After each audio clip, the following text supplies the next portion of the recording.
Cips clip. Tonight at 11. Doom! It's a plan! And I'm angry! I'm not a slave! I've broken the conditioning! It doesn't work on me! I'm primitive, I'm real, I know the enemy, and if we can have this spirit of normal humanity spread, it's over for the globalist! Break the conditioning now!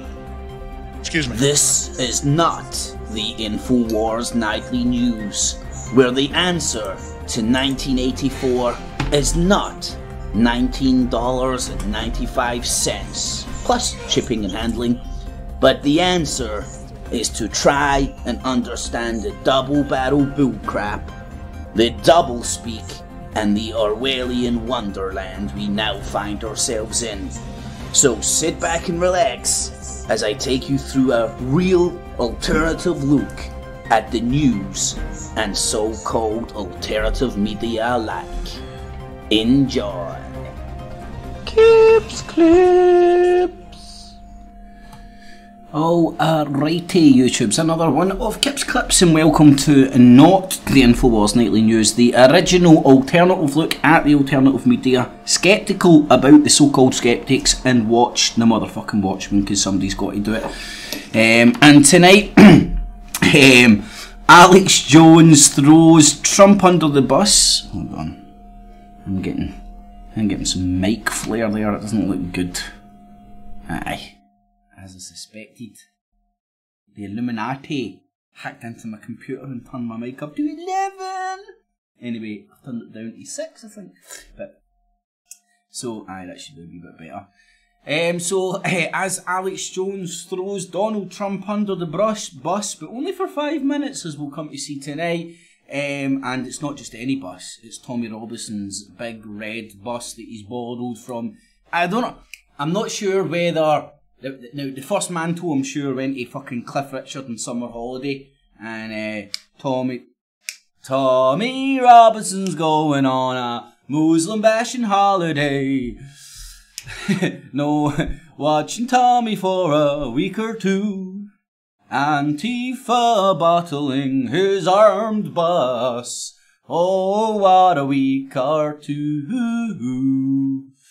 I wonder if we're going to need to worry about the Illuminati putting trackers and stuff on the big red bus. Or maybe, well, he's getting it fitted with big massive fucking screen, man, pimp my bus. He's getting it, get armoured fucking bus, fuck it. Do you know what? I heard him on the phone to fucking the A-Team the other day, man.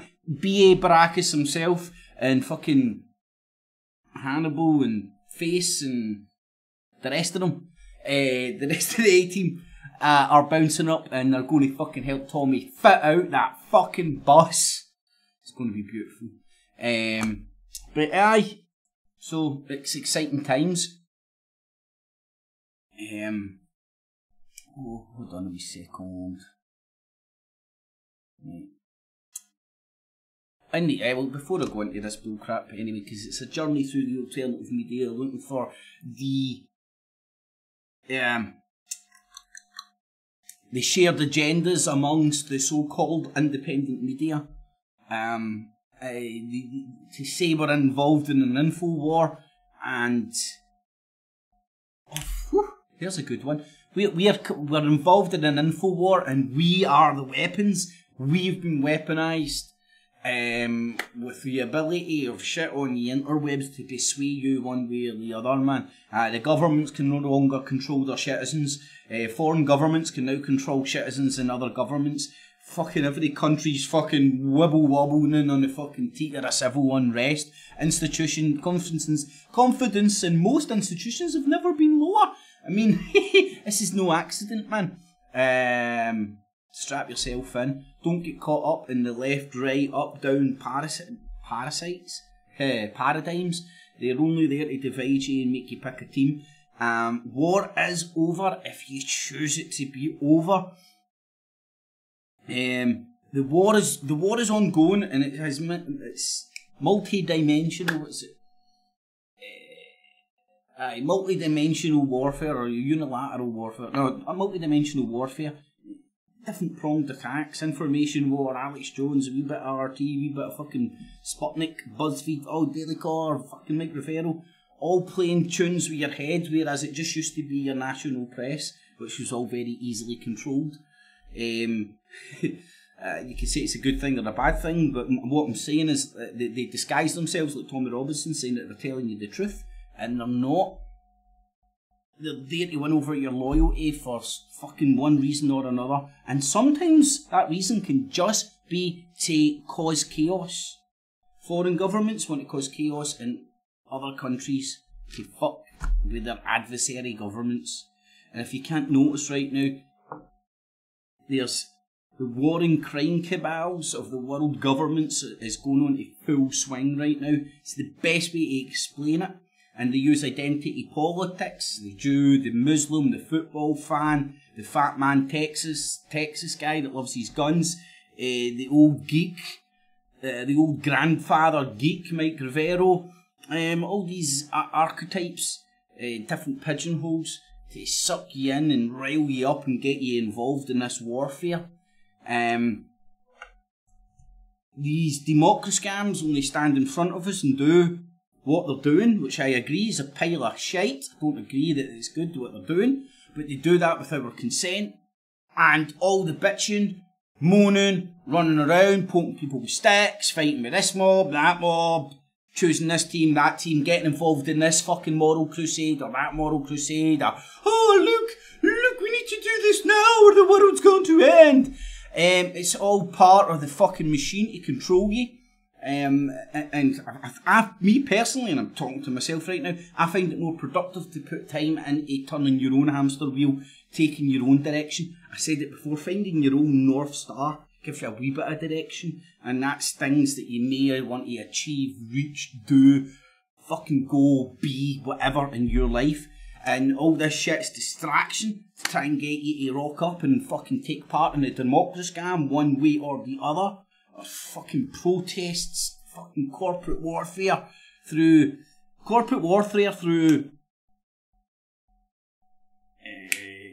fucking not political activism, pollution activism, global warming activism, all that shit.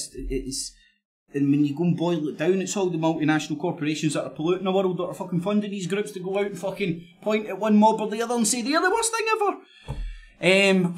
So it's fucking times are fucked up, man. People's heads are fucking confused. They're getting you to go in 10 million different directions. And this is when the pursuit of selfishness will come into its own. This is when you won't get, or you might stand a better chance. And I'm noticing this myself right now, all this shit that's going on. Maybe fucking 6 months, a year and a half, 2 years ago, I'd be like, now I'm like, oh fuck, it's just a different song. Just the latest #1, biggest one ever, man, coolest song ever. And and there's players out there on all sides operating to manipulate us all in ways that we could never even fucking perceive. And for me, this is when the pursuit of selfishness allows you to find those wee bits of calm in your own head in the storm, by no longer having so much emotional attachment to the world of YouTube.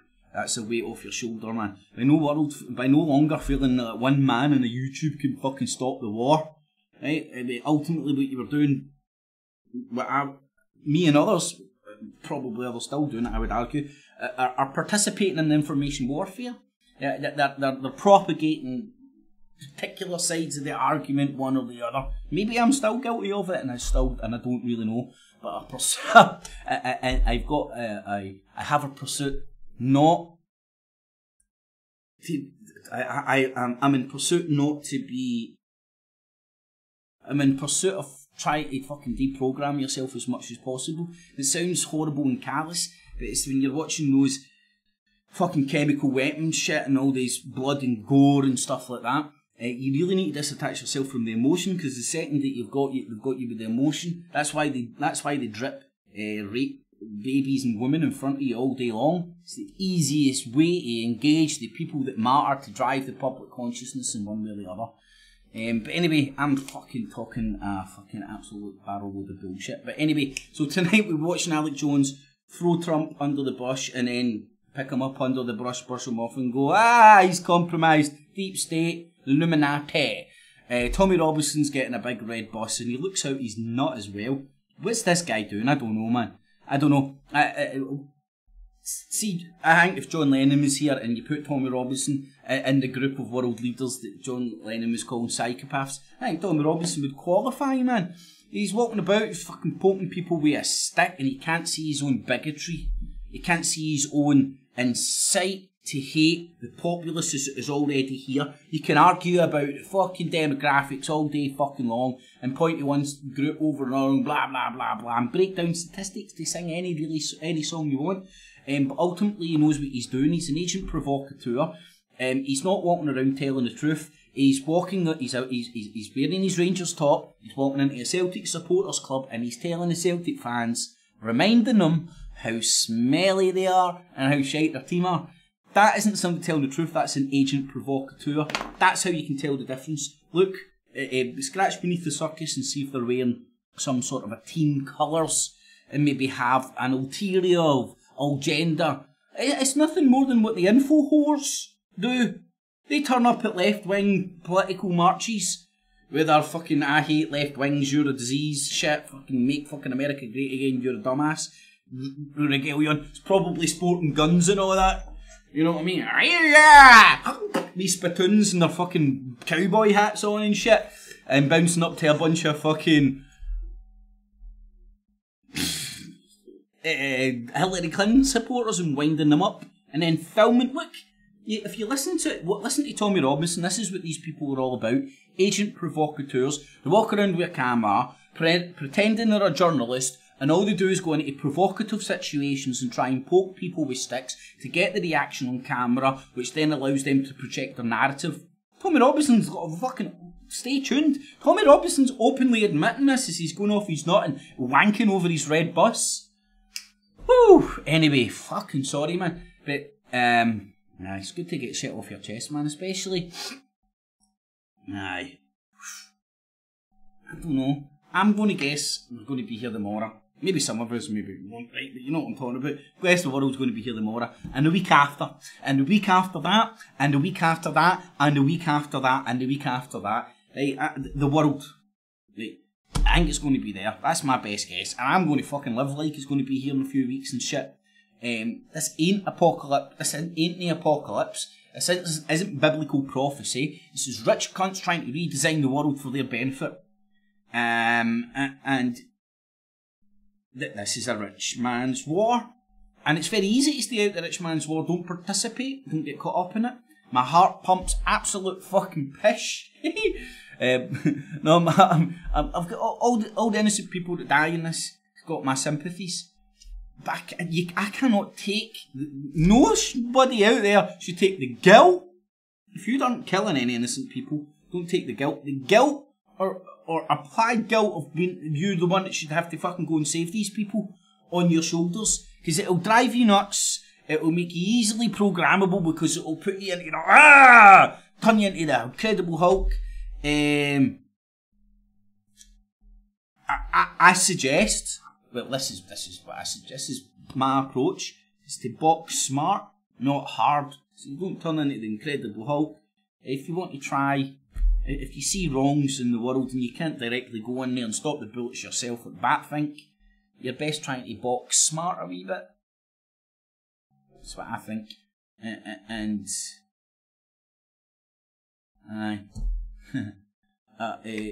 change things in your own reality to the better. There are things you can affect. You don't need the Batfink wings. You don't need to think you're connected to God on a biblical prophecy to change the world. And it's good versus evil or anything. You can just change your reality. There's a million and one things I'm sure we could all change in our own realities for the betterment of ourselves and our families and our fucking nearest and dearest and whatnot. So anyway, sorry, I'm fucking talking pish. So in the evening, I'll show you what we've got, everybody, and then I'll say hi to everybody in the chat room. So World War Trump, a flashback for a year ago. It was great while it lasted. Oh, Daniel Bostock! Burning his Trump t-shirt. The fuck is that? Oh no. I was saying it against. Editorial decision at the very end. Look, man. I do have sympathies for people. MK Ultra Fight Control, right? And manipulation as well, used by Tommy Robinson, which I'll go into. But just how people are getting provoked into acting like retards, I would suggest. Hand a Trump on Trump's shoulder. That's meant to be after go Alex Two Chins Jones. And all the stress and everything. And I've got an interview with his ex-wife, sorry. She's quite interesting and funny. Don't know if any of you know that creationist cat. Got his interview, so stay tuned for that. That was Jerome Corsi, Tommy Robinson, Lawrence Sugar Tits Sutherland, some Semico bullcrap white helmet stuff. Then that's Beasley or whatever her name is. Then some more Beasley stuff on the UK column. And got an agenda, no agenda, and a wee bit of the red F.E.A.R, the China stuff, which is bubbling under the surface as well. Now, thanks to everybody in the chat room. Say hi to everybody. Stewie, Scottish Ross, Helipad, Rab, McVicker, how you doing, my man? Jamesy Boy in the evening. Gents, how yous all doing? Vadoom, Tom, the artist formerly known as Tony, the Dot, how you doing? There's your eye colours, how you doing? Harrog, how you doing, Harrog? Jamesy Boy, the real UK, how you doing? In the evening, Rebel Against the Puppet Show, how you doing, my man? Rab Mick, Vadoom, Devon, Rick, what they're not telling us in the evening, everybody. Thanks for joining. One and all. Remember, if you appreciate it at any point, feel free to stick a wee thumbs up. Helps the channel, helps the show, and puts a smile on my face. There's a share button down below. You can share it with friends, family, and foes. Please help the show grow. Try and tell somebody that doesn't know about it. It's Patreon and PayPal buttons down below. Feel free to use them. It's digital busking. Everything's available free of charge. If you get any value and you've got spare change, consider using the Patreon buttons down below. Digital busking. In the evening, Ahmed as well. Helipad, Stewie, Scottish Ross, Rapnick, Jamesy Boy, and MacGyver. See, I've had to fucking retune myself so I know your real name, mate. Anyway, in the evening, one and all. So my big heat. And let's go and well, this is interesting for a few points, but interesting because of what's happening in the Middle East just now.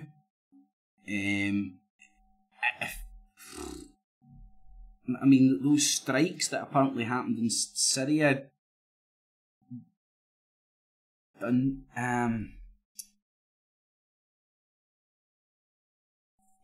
were kind of like the ones before it. They seemed a bit flaccid and fake, half-hearted.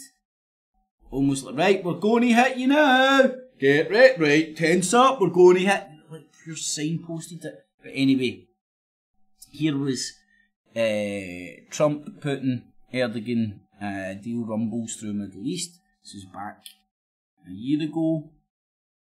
World War Trump nut job, Putin and Erdogan make deal to control the Middle East.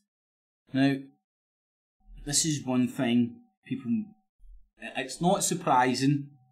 It was very predictable. Lots of you would have noticed it happening, but it is in full swing now. And people who make videos like this and want to keep notes and documents of what things have been said and how they've been said. What things have been said and how they have been said. I dare say to a different varying degree for different web producers this is different, but pretty much links no longer stay a link to a particular story. It's very hard to explain. The UK column, funnily enough, I'll be going there later on, was pointing this out last week or something. And this is,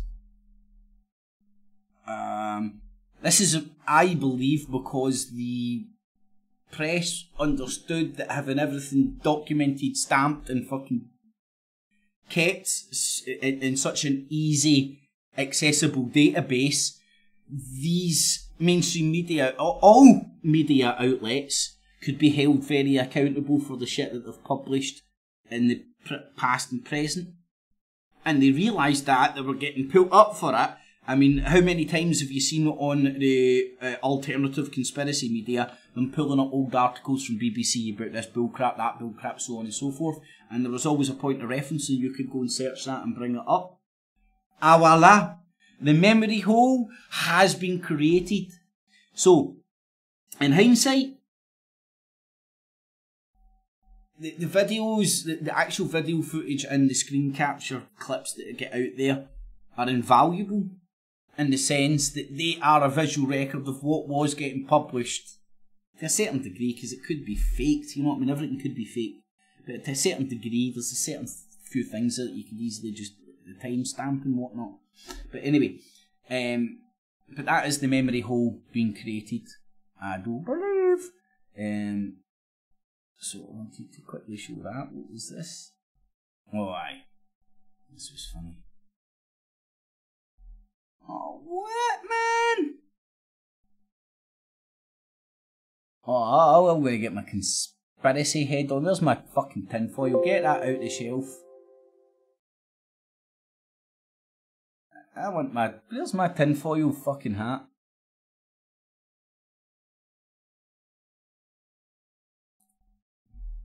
Why did he took it down? Oh, because he's in love with Trump again. Oh, I get it. He's watched tonight. That was on earlier on. I kid you not. Daniel, if you're watching, mate, you watched... you watched tonight's Infowars, didn't you? You watched Alex Jones' last clip. Ah, you fucking bastard, man. He's took that down. Basically, he's in love with Trump again. Anyway... Oh wow, man, that's quite fucking funny. That's real funny. Anyway. MK Ultra Fight Control. That's disappointing. What's this about then? Do you know what this is about? Right. Two groups hyped up to the max. Two groups. Debatable, rightly or wrongly, have been put in a fight or flight fucking frame of mind regarding different groups. And then one group or the other or both decide to turn up at the same place at the same time. I've heard it before. I've seen people that wanted to. I've seen people anti-fash, let's go and bash the fash. Oh wow, you're actually. Hold on, you want me to go and kick the shit out of some cunt because they turn up in groups and act like retards? I'm sorry, man, that's like, when I analyse that fucking behaviour, I'm out. Anyway, let's watch these morons. Stay away, okay? And for me, I'm sorry, but like, oh shit. Right, and when I say morons, I mean like the collective moronic behaviour, right? Let me try and clarify myself here. The collective moronic behaviour. I guarantee most of these individuals, most of them, you could probably sit down in a one-on-one, have a brilliant chat, a wee drink, a wee smoke, whatever, because you're both political minded into your stuff. But given this setup, I mean, this is predictable consequences for what's happening. If it's not make Britain fucking great again, if it's not Britain first, if it's not Tommy Titbag Robinson, if it's not these football fucking dudes, if it's not fucking MI5, SAS guy. Look, it gets a wee bit in. Everybody was kung fu fighting! These fucking idiots were... Oh! Woo woo woo! Yay, man. There's always a stupid woman that gets involved, man. Get off my head, I'll punch you! Get off my head! Away, but Well, fucking brick on it! You got glass? I'm not sure. It was a pole or glass. Someone help him!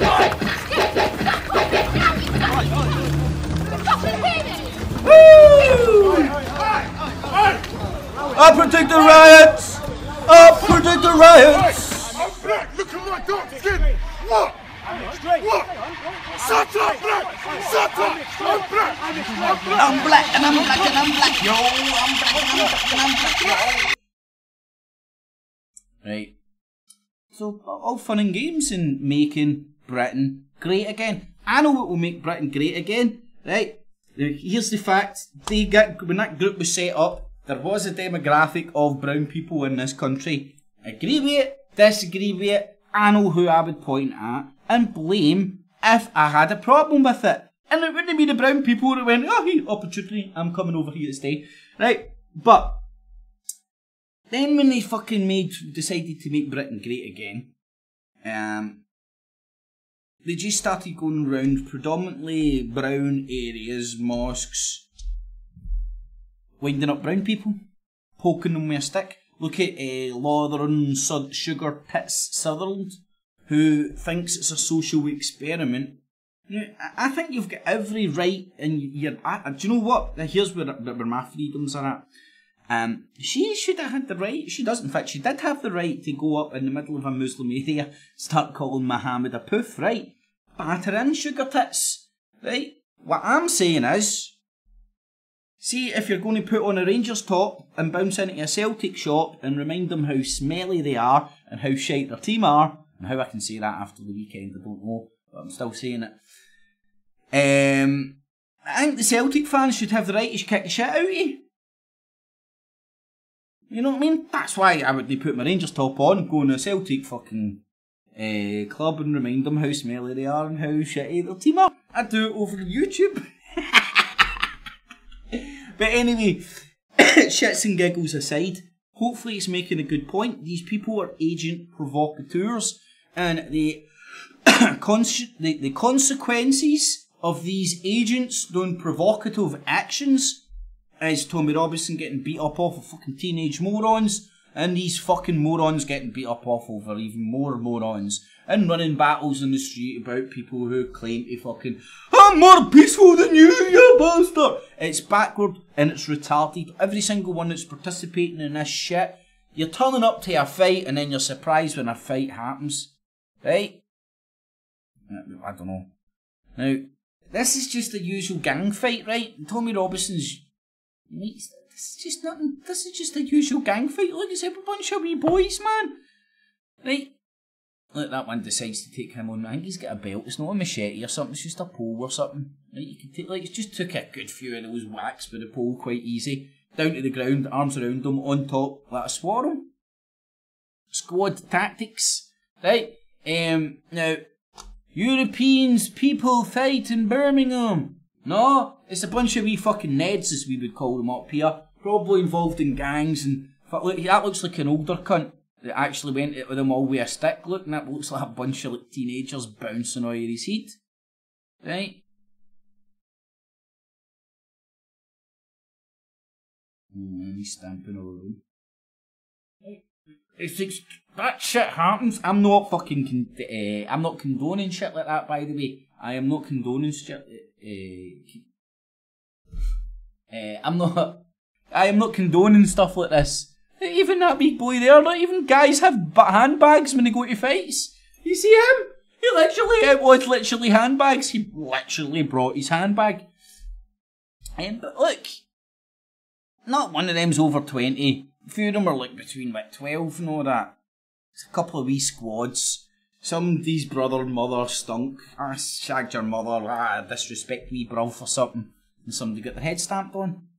Right? And now, what I wanted to show you is that's showing up in Tommy Robinson. There's a lot of names. Gary Glimpfer, Rolf Harris, Ian Handley. Why the mask? Why the mask? What are you going to do, bud? Are you? Look, what do you think's going to happen, people?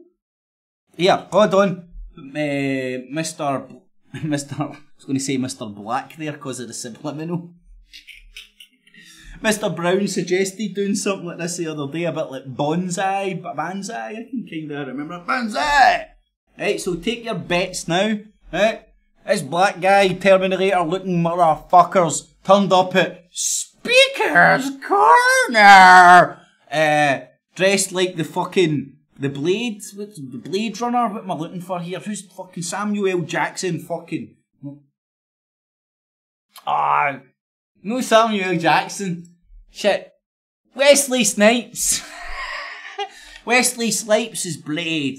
Right? Wesley Snipes has turned up at the park here. And You're the Terminator, sir. Here come the... Are you the Terminator? And here's the fucking Jihadi Ali again. For a peaceful man, he's in the fucking middle of a lot of conflicts, isn't he? Again. Hey brother, I'm peace and love and peace. Why the fuck are you so many fucking conflicts? Because I feel the need to fucking protect Allah. Why Allah's dead, man? If your fucking word or whatever you're fucking saying so fucking strong, let that shit back itself up. Stop turning up at fucking fights. I'm not having this debate, Ali, so I wouldn't... No, it's not debate. You're lining out for the fucking thing. Steve, a Muslim got attacked today. This ninja motherfucker, it's literally fucking, do you know what? Gotham City, this is Ninja Turtles. He is the Foot Clan. Like this fucking motherfucker, he's for the Foot Clan. Follow me like some sad, desperate... Sorry guys, this way. With your camera on wheels. A Muslim got attacked today. He's got a camera on wheels. Do you condemn it, Steve? It's a Muslim though, it's okay, we can get attacked. No Muslim guy got attacked. Okay. Right, now this shows you what fucking Jihadi Ali Dawa is all about. Same MO as Tommy Robinson, bouncing about, fucking like fucking sun shining out his arse, butter wouldn't melt, but always at the fucking centre of the storm. But there the oh, look how calm it is around me. It's not my fault. So what we're going to do is we're going to let the footage speak for itself, because that's all I needed from him. Thank you, Steve. It was a pleasure, yeah? Did you hear it clearly, yeah? He said no. Did you hear it clearly, yeah? Oh shit. This ninja motherfucker.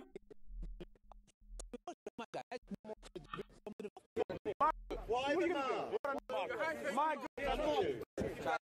my nice white man. Oh yeah. Rolf Harris. Answers on a postcard. Take your bets now. What's going to happen? Did you see me touching him? My group has a lot of names. My channel has a lot of names. Gary Glitter, Rolf Harris, Ian Huntley. Gary Glitter. What are you gonna do, bud? Are you the Terminator, sir? Here come the... Are you the Terminator? Are you the Terminator? He's a fucking... Oh, there's a fight. There's a fight. Like some There's a with fight. You're a thug. Now, I don't know about yous, right? It's genuinely, now this is Speaker's Corner. This is all in the back of fucking Tommy Ballbag Robinson and fighting for freedom of speech because little Adolf couldn't come over for his fucking,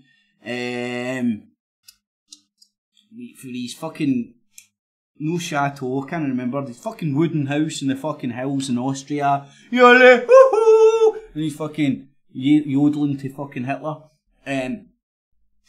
And Tommy backed up the freedom of speech. And now look what's descended down here. There's fucking Wesley Snipes, Blade, and fucking the Foot Clan.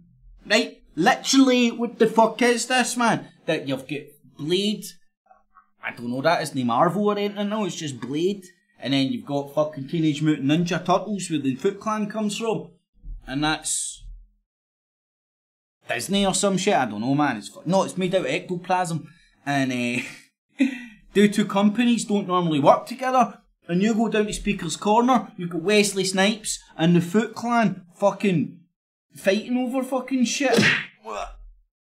Thank you, mate. It's free speech, isn't it? If you don't like, you know where the airport is. Violence is not free speech. You know where the airport Violence is not free speech. No, but you said You're it. a violent thug.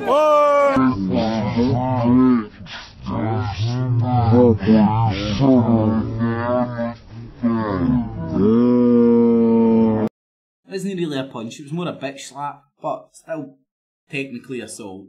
The first time. Fucking him up. Look, we've got him on camera. Look, he was violent and we were peaceful. all these motherfuckers are there for. Right? See what true character would be, man? These motherfuckers not bouncing about with a fucking camera, feeling the need to do that shit on camera. See with the camera, there's more incentive for people to poke people with fucking sticks. I'm no fucking... Both these arseholes are idiots. Both of them turned up for a fucking fight and got one. Fucking morons. Anyway, I digress. So there's your fucking MK Ultra fight control. Sorry it took so long, but it's worth doing that. You know, when I was growing up in Rockwall, Texas, at that time the richest county in Texas, a bedroom community of Dallas, and every time I thought some hot 17-year-old when I was like 13 or 14 really wanted to date me, and I'd drive out to some big old mansion of theirs, and I mean real mansions, helicopter pads, private landing fields. Does this not remind you of your dad when you were young, getting drunk and fucking mad with it, telling you all sorts of bullshit? 75% of which was just fucking bull crap, you know what I mean? Just fucking stories. Hey, I remember when I was young, man. I had this 21-year-old bitch, yeah, she deep-throated my length. And let me come on her ass, man, when I was 12-year-old. Shit on. Then she said, welcome to the Illuminati. You name it. God Almighty, at the third or fourth time I'd been with them, they'd tell me, by the way, we worship this God, and we want you to come to this event. We want you to engage in this activity because Lucifer's really God. And you knocked that back, 12-year-old fucking boy. You know that is bullshit. You don't fucking send yourself fucking soul over to fucking anybody for a fucking bit of fucking older poontang when you were 12-year-old. I'm sorry. You might have rocked up and then get put off fucking after sacrificing about 10 babies or something. But you would still sacrifice 10 babies for a bit of poontang when you're 12.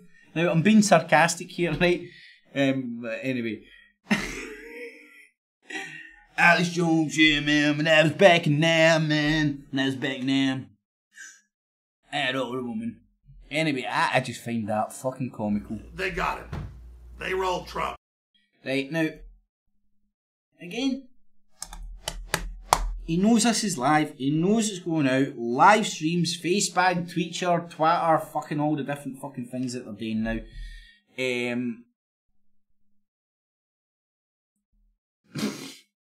I know myself that you're very aware of what you are saying, even if you are ranting, when things are live.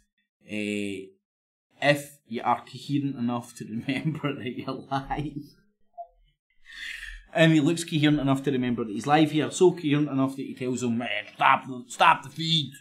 Stop the feed, man. And he didn't stand up at the moment of truth. Donald Trump shit his fucking pants at the fucking moment of truth and shit all over everybody. That's my first fucking Donald Trump. Yes, fuck you are. Fuck his family. Fuck all these people. Really, mate? You're back in the cult tonight? Alright, see, I shouldn't even be live right now. When are we going on the fucking satellite? God fucking damn it, man. What the fuck? Is there nobody fucking pure in this goddamn fucking world?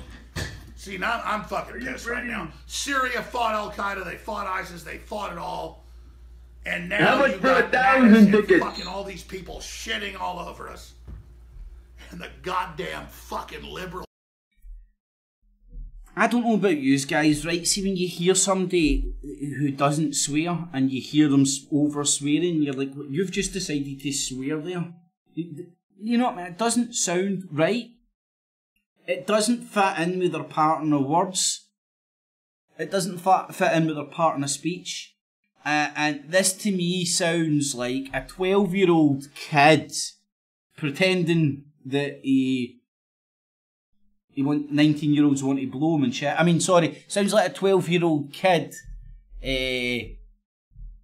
making shit up. Fascists censoring us. Oh, no, a 12-year-old kid swearing to be cool. That's what it reminds me of. It really does.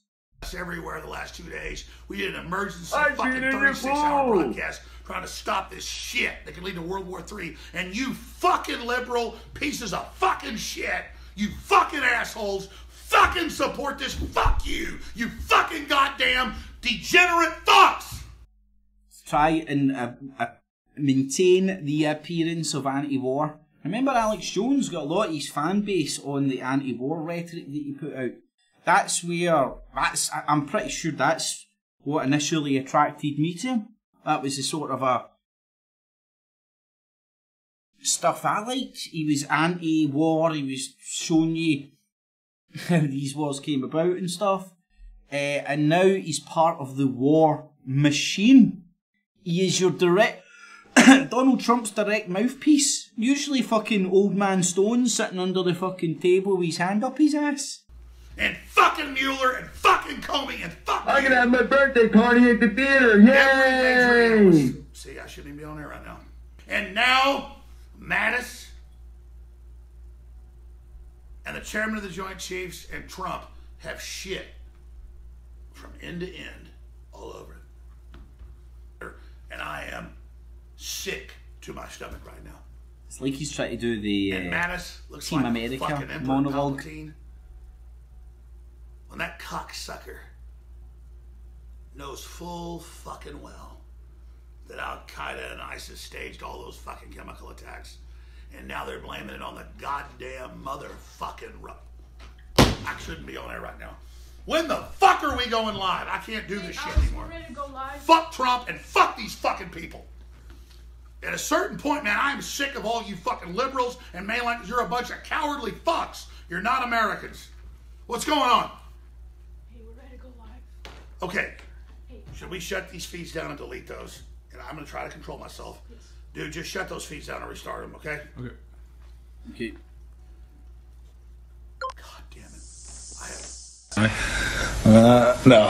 Do you think that Alex's temperament is such that he'll be able to maintain Ooh, this is stuff I didn't know. the stealth needed to undertake his operation? Well, I think Alex is not only a great activist and a great broadcaster, but he's also a great actor. So as long as he's able to think of what he's doing as acting, like if he has to infiltrate as a, guy carrying a golf bag and be very... And you're definitely not dangerous. You're not going to do anything stupid this week.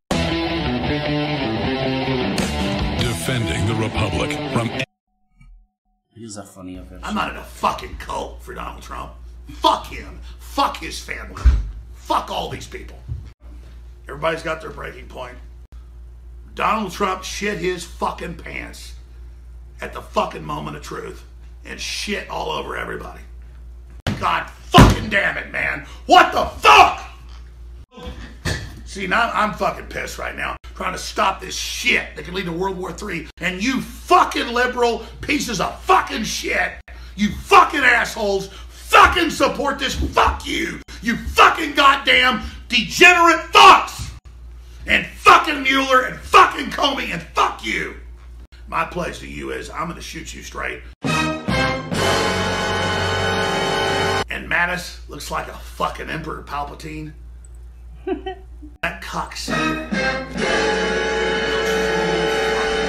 I can't do this shit anymore. Fuck Trump and fuck these fucking people. You're a bunch of cowardly fucks. You're not Americans. What's going on? Okay. Should we shut these feeds down and delete? Right. Hey! What's up? That's it in its entirety. But for me, it's just Alex Jones taking part in the continuing theatre of what he is, trying to regain or trying to consolidate whatever fan base he's got, as it's becoming more and more clear to his fan base that Donald Trump isn't the... I can remember Mike Rivero clear as day saying it, he was the peace president. Anyway, so let's have a wee shift at some of this. Some of this is quite good. That's right! I got my own talk show! This will be alright, copyright on this channel.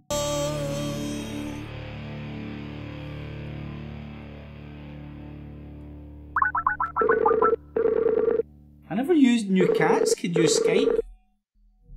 Fucking hell, that could be. Her name is Kelly Jones.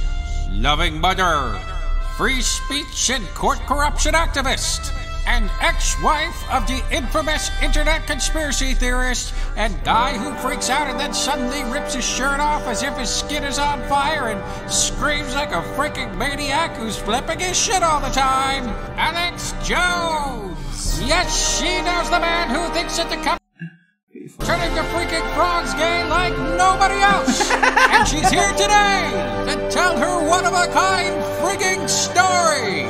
Kelly Jones! Creationist Cat Chat!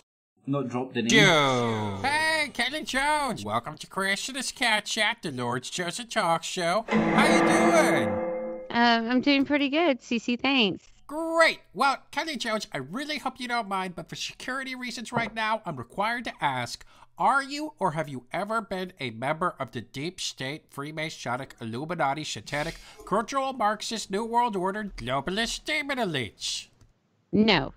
Kinda sounds exactly like what you'd expect a deep state, Freemasonic, Illuminati, Satanic, cultural Marxist, New World Order, globalist demon elite to say, Exactly, but I'm just gonna go out on a limb and trust you on this one. Alright, let's get down to freaking business now, Kelly. It's no secret that during your highly publicized divorce proceedings, Alex Jones' lawyer said in his defense that Jones was just playing a character on Infowars, and that he was a completely different person off camera, which I think makes a lot of sense because just look at the huge difference between these two clips. Folks, I have hundreds of articles about human-animal chimeras. You see humanoids, they're like 80% gorilla, 80% pig, and they're talking? Do you have any idea how dangerous all these human-animal chimeras are? Like 1984, spider goats, all of it. They'll probably play that, probably have Colbert go, oh, look, spider goats. See, huge difference there. What do you think, Kelly Jones? Well, I know for sure that he believes what he says on the air and that his behaviors that are out there, like raging behaviors, he definitely acts like that in real life. Under oath, he said he was an actor, but in real life, he is the person who's on the screen. I guess just when it doesn't serve him, he's an actor in court. Well, I suppose that's a possibility, Kelly. But don't you think it's equally possible that Alex could in fact be one of these half-humanoid, half-animal chimeras he talks about all the time? That sounds a little far-fetched to me, Cece. No, it makes perfect sense, Kelly, because the Infowars Alex could easily be an 80% humanoid gorilla, 80% man-pig chimera, while the real-life Alex Jones could be one of those spider-goat humanoid chimeras he's discussing right here. I was wondering, Cece, maybe you are one. Are you a chimera? Well, there is a conspiracy theory that I'm half cat, half a dim quest, but Paul Joseph Watson totally debunked that one. Anyhow, moving right along, Kelly Jones. There were reports during custody hearings that Alex could not remember basic facts about his children due to the consumption of, quote, a big bowl of chili. Now, can you either confirm or deny this? There was some memory lapse due to the consumption of chili. It was something having to do, I believe, with either the grades the kids were in or the teachers. Well, to be fair, Kelly, we really have no clue what type or brand of chili he had. I don't care if that's fucking true or not, man. Alex Jones' memory loss because I eat so much chili. Like, for instance, if it was hot and spicy Hormel chili with extra paint thinner and habanero chloroform, I could easily see how that would knock him off his game.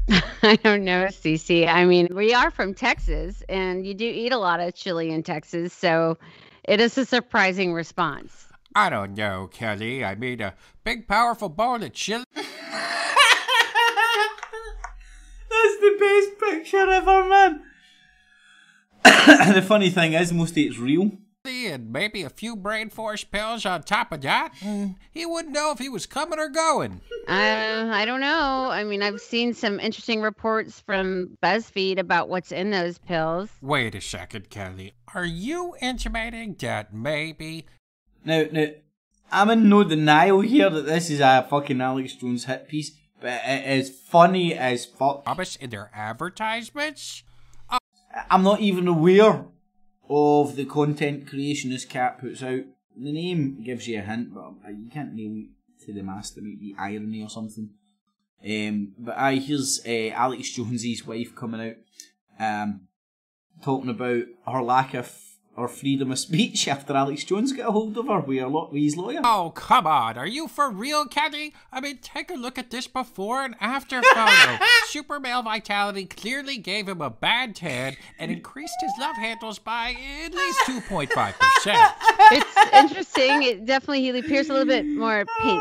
Well, yes. A weird tan does seem to be a side effect. Incidentally, though, Kelly, I hear Trump is a huge fan of the Oompa Loompa orange formula. But back to brain force, Kelly, I just don't think you get it. If you really want to feel the true effects of brain force, you gotta do the whole bottle. Pretty sure, CC, if you took the whole bottle of any supplement, you'd end up in the emergency room. Well, Kelly, you don't seem to know much about the force. 'Cause the last time I took the whole bottle, do you know what freaking happened? We're breaking the conditioning! Ah! Yeah, let's see if we can get to the freedom of speech. Take his shirt off in front of his children during therapy sessions. Is this freaking true? Oh my gosh. I didn't know that had come out. I don't know what I can talk about, but I think you can see that he does have this thing where he likes to rip off his clothes. Very clever camera. Numerous. The mini clips that the judge wouldn't let come before the jury. I had multiple clips like this of him intoxicated on the air. There's another clip where he actually says he's going to go pee on. Right, come on. I don't know, man. He's on there 24/7, pretty much, man. On a tree or something. So we're going to get onto that right now. I'm going to sneak off and piss on some tree or something. It's pretty strange, isn't it, TC? Well, I don't know. You got to understand, though, Kelly. I'm a cat. I've peed on a few trees in my day. But moving on, I'd like to know what you think of this freaking clip right here. I just want to finish by saying your reputation's amazing. Hillary, have you seen some of those demonic flies that land on her? She is an It's really seems. No, I do not. We've heard of him saying what he said, but have to deal with being harassed. Okay, that's not super duper cool of him. I'll admit that. But at least he's a staunch advocate of free speech, right? Wrong, CC. I'm having to defend my own free speech. What? Hold the freaking phone, Kelly Jones. What are you talking about? Alex says he's being censored and that he's about to have his channel taken down on YouTube, for example. The big age of censorship's here. All these Democratic Party groups and all these organizations coming after free speech, trying to shut us down. The censorship is unbelievable. Then he holds a huge, week-long donation drive, gets tons of articles written about him, plays the victim, they're after me, they're after me. Meanwhile, in family court, he's filed repeatedly to block my free speech. He's filed to block my future free speech. So even the speculation of what I might talk about in the future, he's filed to silence me. His tagline is the First Amendment at its best. I mean, how does his audience not see the hypocrisy in that? Well, Kelly, look, I'm not going to lie. You sound a little down on this Alex Jones guy. So name me just one bad thing that he's done. Well, Cece, I really feel sorry for Alex. Alex is a really upset, angry, unhealthy guy, right? But if you look at his rage issues, how he will not stop harassing me, how he's put even a camera that points into my house, how he has me followed, how he interrogates my poor children about me. Okay, I said one thing. But he's just not well. So the people that are responsible to help mitigate those problems look, Kelly, hello. No offense, Kelly, but this is a comedy show. Anyway, I wanted to show that to you, but if you aren't aware of that, there's the name of the channel there. You will be able to find that. It's a large Trump channel. has come out now and issued a withdrawal plan. Arab occupational forces and Arabs will pay for it. The Middle East will pay for it. And that would end the civil war because it would be a partnership of the Arab countries who are already financing the attempt to take the country over. And so that would basically give them the transitional power, then let Assad have elections, and then they would have to pull out, which was really the original plan 5 years ago that the Pentagon set up with Assad.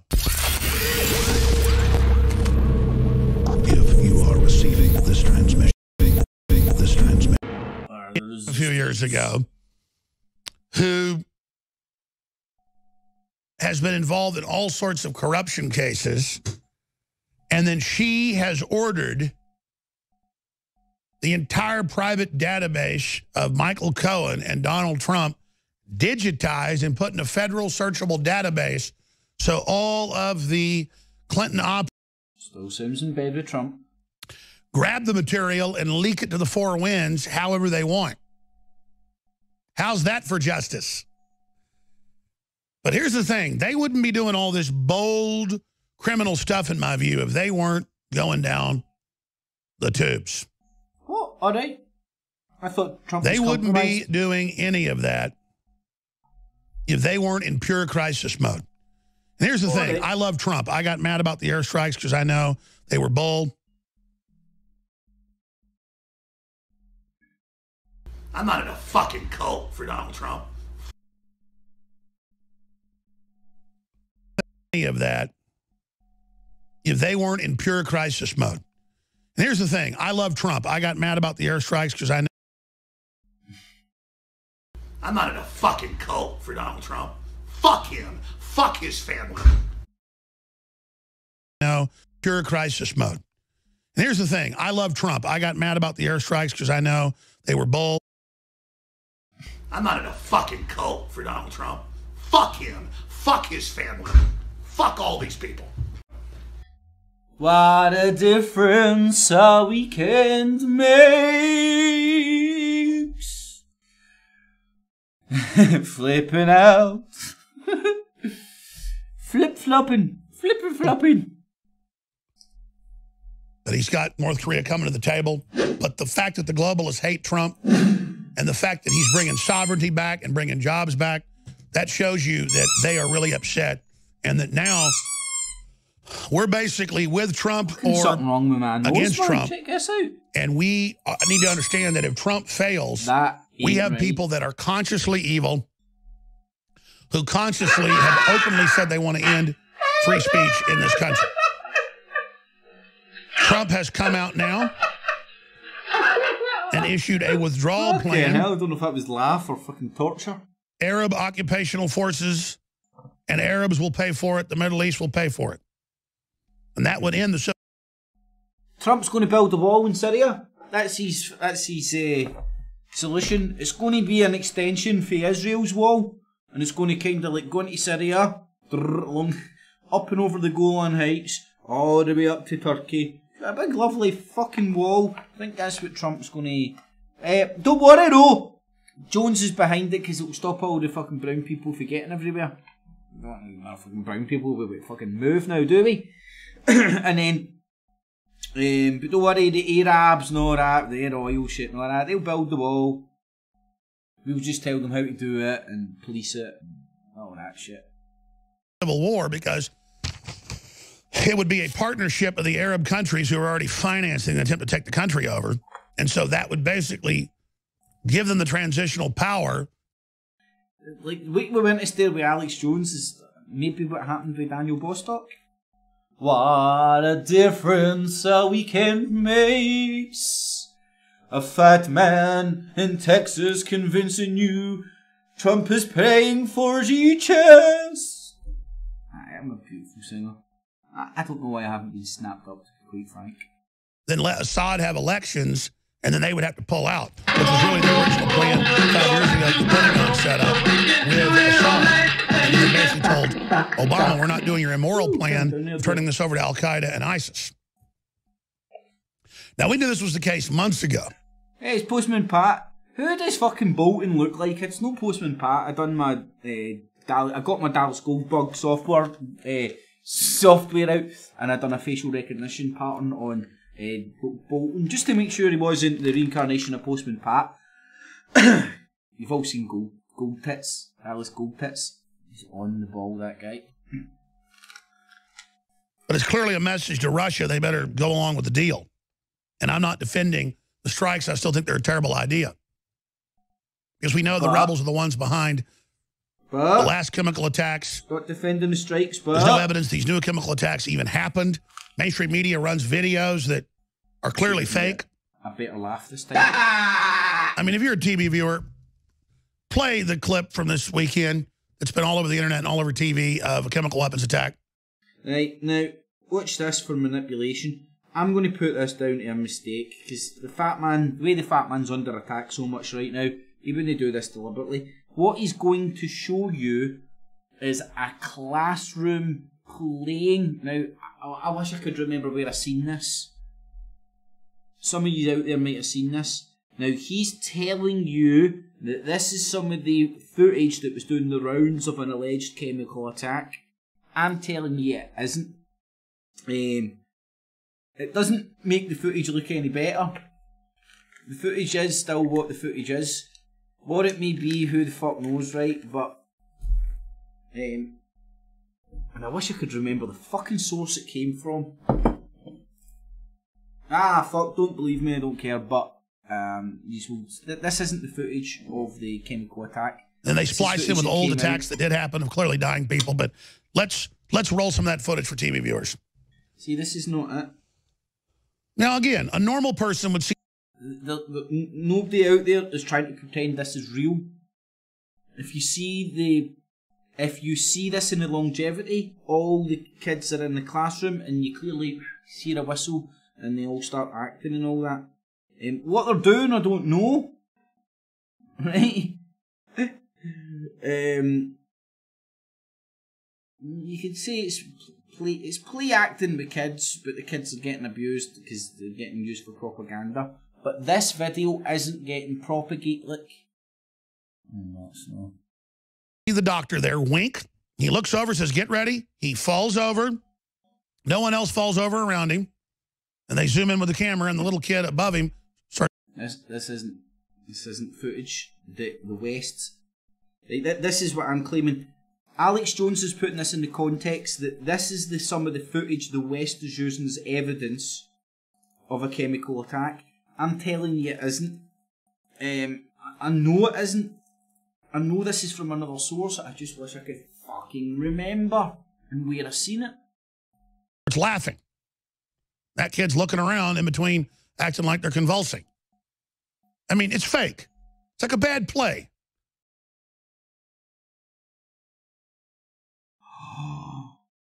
Hold on, one little... I smell a rat. Man, I must see if I get this on the ball. This is psychic powers, I think, man.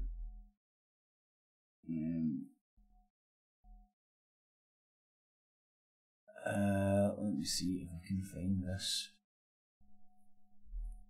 Boom, boom, boom. This will be funny if I can find it. I'm looking for something with Palestine and a guy that looks like Fuzzy Bear. Oh, here we go.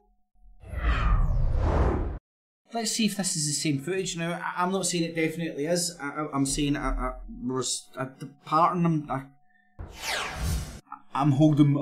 keeping my powder dry. When it comes to manufacturing, make waka waka waka.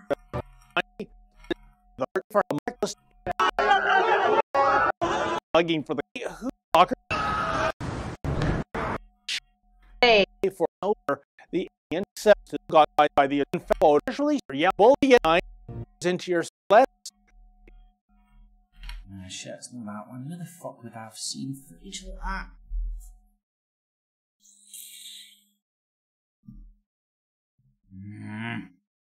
Bastard enemy. Sorry, I let him do that. Wink. Falls over. There you go. Surgical mask below the nose. This is bad acting.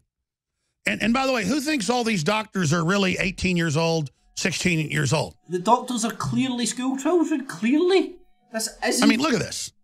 This isn't getting propagated as now, I just spent the last 30 minutes saying that I don't think the parents from Sandy Hook were actors. I think the media, clearly, they got with the media and... you did at the time, mate. You said fucking categorically that shit. You're backtracking now because it looks like a kind of setup or whatever. Take sue the ass off you. Talking points, the Democrats were there, and a lot of these folks are Democrats, and so they had an agenda of being anti-gun. We know that for a fact, and we know they're now anti-free speech, some of them.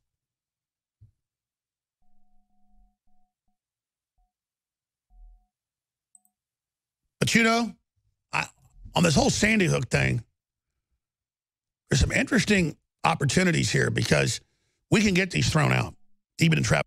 And he goes into his usual pish. I just wanted to play that to point out his absolute change in tune that he's now back to sucking the Trump Bobby after his weekend meltdown. So that's Alex Two Chins Jones. And here's Corsi that was at the press club room the other week. There may be something, if I can use the word supernatural, divine here, in that all of this has come to light now. It's coming up. It's kind of like there's an old saying, you don't break God's laws break you. What's done in secret or in the darkness will be exposed to the light. Donald Trump ran against Republicans, Democrats, Hollywood, and the media, and won. Now he's trying to stay alive against the deep state, and the more it happens, the more it's being exposed. It appears America may be with him on this. Well, I've said from the beginning, I've known Donald Trump a long time, and I always said about Donald Trump, he always looks like he's going to lose just before he wins. And he's gotten to be more of a religious man than he ever was. He, I think, has had a Christian awakening. I think Jesus Christ has more entered his life today than ever. When he was running, I helped to write a lot of pieces about Cyrus the Great on the theme, would you vote for Cyrus the Great? For fairness. Cyrus the Great, of course, was the Persian ruler in the Bible who gave the Jewish people out of Babylonian captivity the wherewithal to build the second temple. You listen to the language that's coming out of this guy. This is the guy that was holding fucking Alex Jones's hand the other week when he was on his march to Washington. And he's going down all this biblical build the fucking temple, fucking we're some of the lost tribes bullshit. And yet he was a very cruel and vicious leader, not exactly a Christian gentleman, but he did God's work. And I think Donald Trump may not have lived a perfect life. Maybe, I don't know who of us on earth have lived a perfect life. Certainly, I'm not going to make that claim for myself. You know, but the point is, God, I think the hand of God has touched Donald Trump. And I do see the hand of God in his presidency. I was predicting that he would win. I was confident he would win. I had that confidence, you know, from having known Donald Trump and watching him, how skillful he really is in public. He is going to expose the deep state and bring these people to justice in a way that no one else could. And even if it involves military tribunals, even if it ultimately involves charging Hillary and Barack Obama with treason, which I believe is the end game here. And I think it's going to be played out.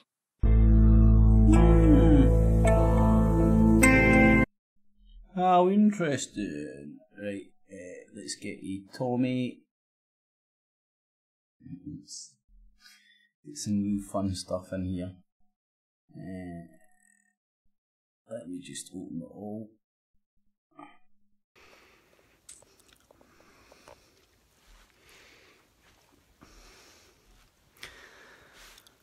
I'm back from holiday. I'm just going to wait for some more people to sign in and log in.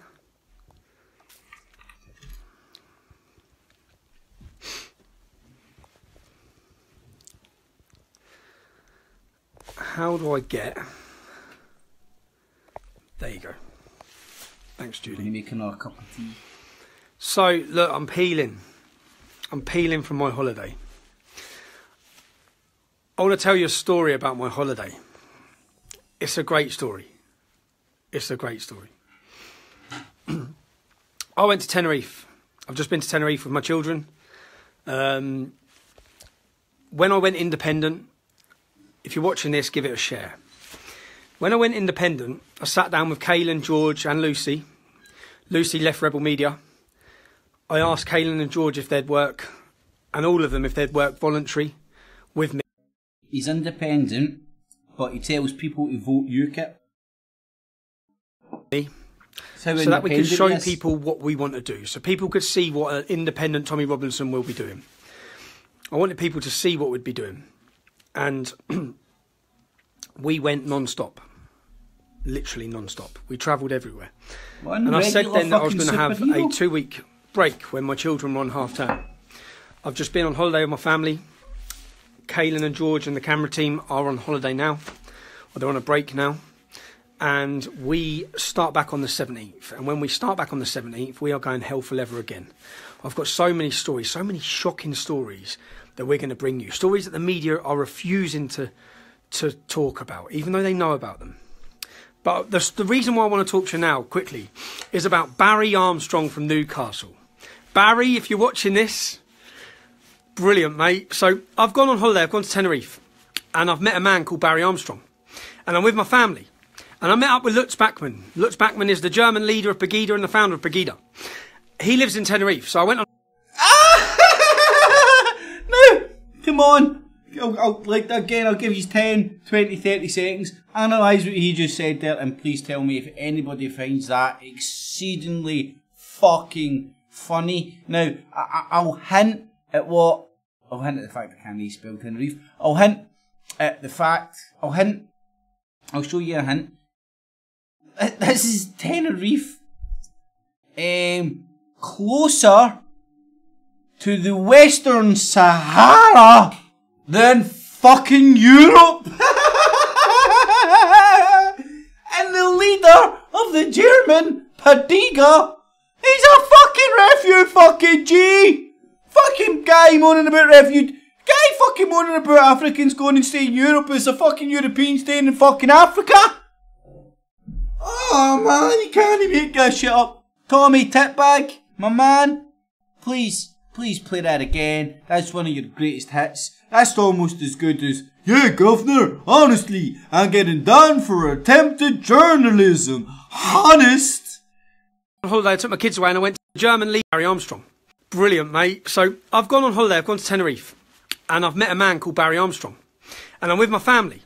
And I met up with Lutz Bachmann. Lutz Bachmann is the German leader of Pegida and the founder of Pegida.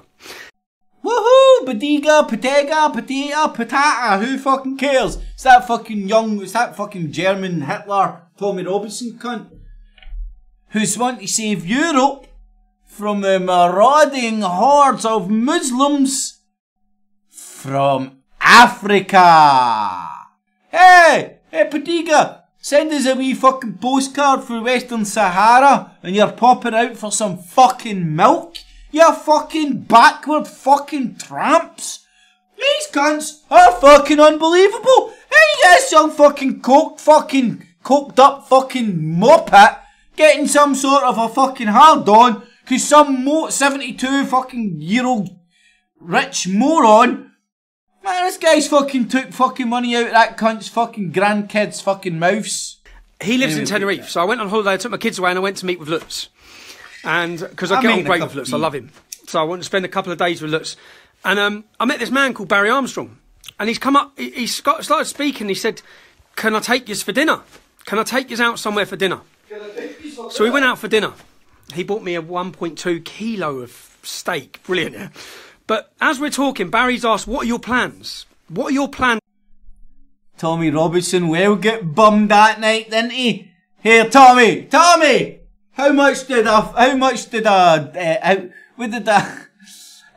did a 1.2 kilo steak and a red bust cost you? Just your ring, matey. Just your little ring. Did Barry bust your ring, Tommy? For the future. What do you want to do? And I've got so many plans of what I want to do as an independent Tommy Robinson. As an independent Tommy Robinson? This cunt speaking about himself in the 9th person. My God. That must have been some coke-fueled fucking holiday. And how I want to do it with regards to a studio. But I said one of the main plans I've got is I want a red double-decker bus. That's what I want. If you're watching this, give it a share. I want a red double-decker... Let me just put that on. Yeah. I want a red double-decker British bus. And I want to turn the upstairs of this red double-decker British bus into a TV studio. And I've already got someone kindly, a brilliant man, who's kindly made me a desk for this. So I said, I want a red double-decker bus. And I want to make one whole side of that bus. This is after he's built a bulletproof studio that wasn't good enough for him. Remember, for your money, bought him a bulletproof studio. I want to make it a TV screen. I want to make it an outdoor playing TV screen. And then I want to do research into cities. Say, for example, Manchester. I've got so much dirt on Manchester. So much dirt on the politicians. So much dirt on the council. The police.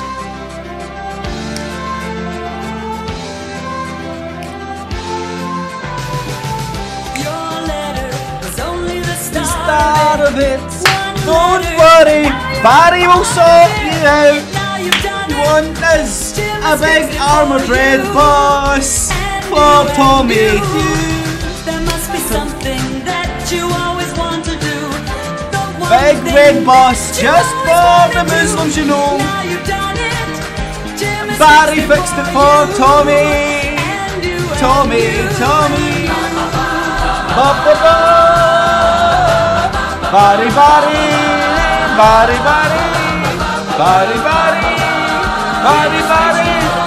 Barry fixed it for Tommy and Tommy.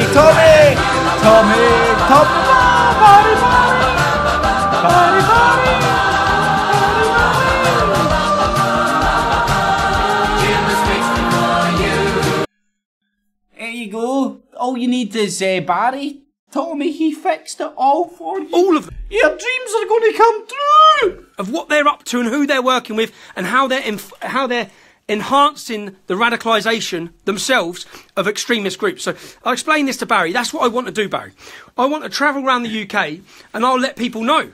This Friday night I'm in Leeds and I'll rock up in my bus and yes, people will want to attack it and smash it up, but we'll fortify it.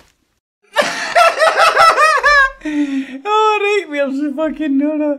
Right, here's some of here's some prototypes for Tommy's bus. This was the original prototype. But Barry thought a wee bit more of Tommy. So then he went to the Grand Theft Auto model. Where was the Grand Theft Auto model? Shit, I've lost it. Where was it? It's here somewhere. Oh, there, no. How can I see this? Oh, there it's here. I think the Grand Theft Auto model is more Tommy's cup of tea. And then what I was thinking as well was I think Tommy should maybe go for something along these lines. Maybe spice. You could see just Tommy going down the motorway like Un-Muslim your life, Un-Muslim your life, Un-Muslim your life, Allah Akbar. You can well see Tommy and all his wee fucking marauding hordes fucking on the bus. Like fucking, I don't know, what would they be singing? Fucking anti-Muslim songs. But who would Tommy be? Would he be Scary Spice? What one would Tommy be? No, he would be Sporty Spice. That's who Tommy would be. Tommy would be Sporty Spice. Or maybe he should go down this route. Let's see. We've got surely. You know what I mean? You can just see Tommy's face right on that, can't you? I mean, you're going to protect Paris from the marauding Muslims over in Paris. Going to take his big armoured red bus. Because he'll save Britain, and then he'll get bored saving Britain, and then he'll need to go to Germany and Sweden, and he'll need to go and save Europe. The British Patriot will need to go and save other countries. Yeah, I know it doesn't make any sense, but either does Cliff Richard staying out of jail. But it happens. So Tommy, I salute you, my man. You're one funny And character. I'll bring a TV show on the road across the UK to your cities. And I'll have guests into that. And I'll be going out live on the camera. Let's go see what's going on and we'll go outside and hopefully you people will come out to support this show. Don't worry, mate. You already said, you know, people are going to turn up and fucking attack your bus.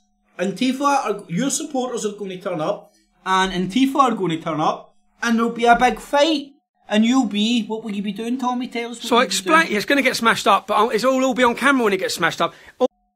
Don't worry, it'll get smashed up. Who gives a shit? Barry just gave it to me anyway. It's fucking just a big fucking red bus. And I'm going to protect the world with my big red bus. But we'll get it armoured up. We'll have 2 gun nests at the front.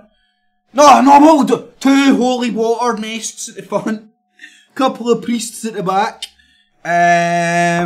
Pigs. We need to have a wee pigs on board. We'll be eating pork. Call it the pork mobile. Call it a meat wagon. All of this will be exciting TV, plus bringing you raw politics on the street. Wait, you just said that you're going to take an armoured bus so you can get beat up, you fucking idiot. That's what I want to do. So I explained to this man, Barry Armstrong, this is what I want to do, Barry. I want to buy a red double-decker bus, and I want to do this show. And I want to build it and create it, and I want to travel the country. When there's a grooming gang. You know what? You met the right person, Tommy. And Tommy, Baz affected for you, man.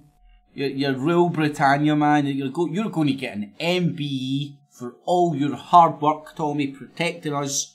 I want pictures of that grooming gang on my bus, and I want to drive around their towns and cities. Oh man, better get a fucking lynching mock. Oh, we want something in the back of the bus where you can just go around and lynch niggers. Instead of lynching niggers, you just lynch Muslims. But just not any Muslims, don't worry, you'll get the grooming gang ones. Right, so you just go to the jails and get the fucking all the pedos and just get the Muslim ones out and string them up. And once you string up the paedophile Muslims, you'll just string up their corpse to the back of the bus and just drive it around, ringing your wee bell. Bing, bing, bing, bing, bing, bing. Make Britain great again, just came. Everyone to know who they are. That's what I want to do anyway. That's my plan. So I said, Barry, What's he lynch Muslims? Barry's 72 years old from Newcastle. Barry, this is what I want to do. That's what I want to do. He said, it sounds brilliant. He said, give me your number. So I took his number. I woke up in the morning and I was thinking, he's been taking far too much gear, man. Dreaming of us speaking to... No, I'm the one to talk about ramble and shite and all that. But you can sense the drug... the chemical, the upper drug fueled ones. I rang this Barry. I'm like, alright mate, he's a Geordie boy. He's 72 years old. He said, Tommy, I bought your bus, mate. And you should have went, mate, you should have spent that money on your grandweens. I said, what do you mean you bought my bus? He said, I went online and I bought you a bus. What a story. The man's bought the bus. We've now got a red double-decker bus that I've got to collect now I'm home. I've got to go collect this bus. Tell CJ I'll be a couple of minutes. Right, mate. Sorry, my mate's come to make sure there's no pictures of my kids. But yeah, Barry's bought the bus. He's bought the bus. Niels, he's met that's me for an Tommy's hour. bus there. We've gone out for dinner and he's bought a red double-decker bus. Because he said he wants to see this work. Now we've got a... My fucking lord! I thought there was windows cracking in his house there. I've got to create a screen, but I've got a friend whose company does that. So we need to create a screen. One whole side of the bus will be an outdoor playing screen. When I'm doing a live show upstairs, it'll be beamed on the screen. People can come and watch. I think it's a brilliant idea. But what a lad Barry is. Barry Armstrong from Newcastle. I'm in your debt. Man, Tommy Robinson's fucking death is going to be live streamed, isn't it? It's going to be beautiful. I'm being a wee bit sarcastic there. I actually don't wish the guy death, to be quite honest, man. He's going to get martyred. Tommy, stop running around poking people with sticks. It might put years on your life. Thank you. And he just casually the next morning, Tommy, I bought your bus. I bought your bus. You just got to go collect it, mate, when you get home. So yeah, this is a video for me, now that I'm...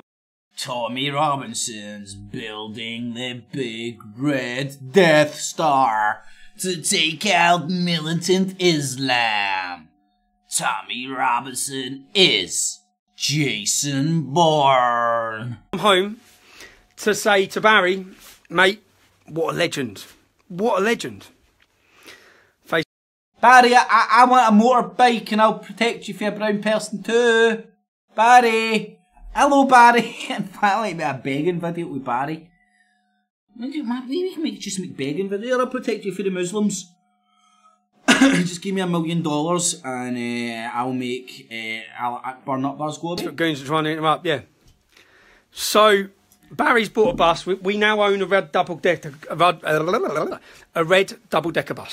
We've got a lot to do. It's an old bus, but we need to kit it up, work it out, build a studio upstairs, fortify it. I've got somewhere safe for it to go. She's really been honest about fortifying this fucking thing, man. Oh God, he thinks he's the fucking the United States president with the beast, and he's obviously going to want it to be bulletproof, just like his studio. Maybe you can put bulletproof panels for your studio, and could you, Tommy? And then we need to plan a tour. A takeover of the tour world. the UK. Look, I'm slitted. So yeah. And of course I'm going to come to Newcastle because Barry, who bought the bus, was from Newcastle. Barry's from Newcastle, lives out in Tenerife. He lives out there. I met him, and by the end of the night, I just... Right, fucking hell. That's 2 cunts that stay in fucking Africa. Fucking... Tommy's hanging about me. And 2 people that want to protect Europe for the marauding brown people. And these 2 bastards are staying in the middle of fucking Africa.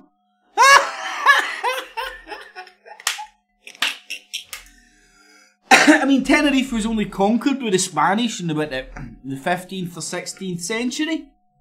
You know what I mean? This is fucking hilarious. Anyway. Just woke up. What a story. My son can't, but my son was obviously with me when we went for dinner. And I'm like, in the morning, I'm like, Barry's bought a bus. And I'm saying to my missus, the geezer bought a bus. And my son just keeps saying, Barry, I bought a bus.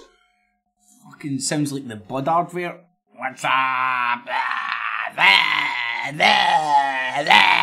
Butt bus. But in a wee squeaky Tommy Robinson accent. My son's so shocked by it as well. But yeah, my little story, just wanted to share it with you. It was a great holiday story, man. And I'll say to people, and I'll share you now the picture in the morning. I know, Lucy, Mommy,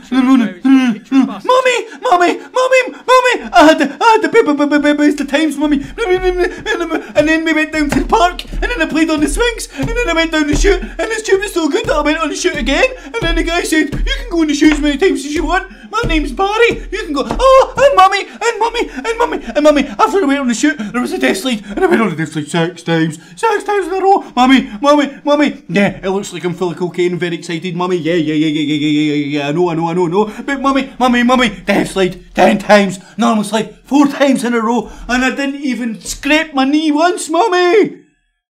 I mean, it looks like a wee fucking mad rat fucking full of coke, doesn't he? I got a bus! Got from him, I bought your bus. So yeah, I'm back from holiday. My camera team, we're all back to work on the 17th. And then we have got that was today, I'm not seeing anything from them. Unbelievable stories. Shall I go into it now? Do I go into it now? I want to, we've got so much coming up. We've got the Day of Freedom. We're calling it the Day of Freedom. We're going to have a massive march on the 6th of May about free speech. We've got guests, some high-profile guests coming from America, Canada. We've got so many people involved in this. We're going to be putting a promo video out for you. I think people are going to get excited when they see who's involved and the professionalism of what we're going to do on the 6th of May. I've hired a screen. Mommy, I've got a big fucking high definition screen, Mommy, listen, Mommy,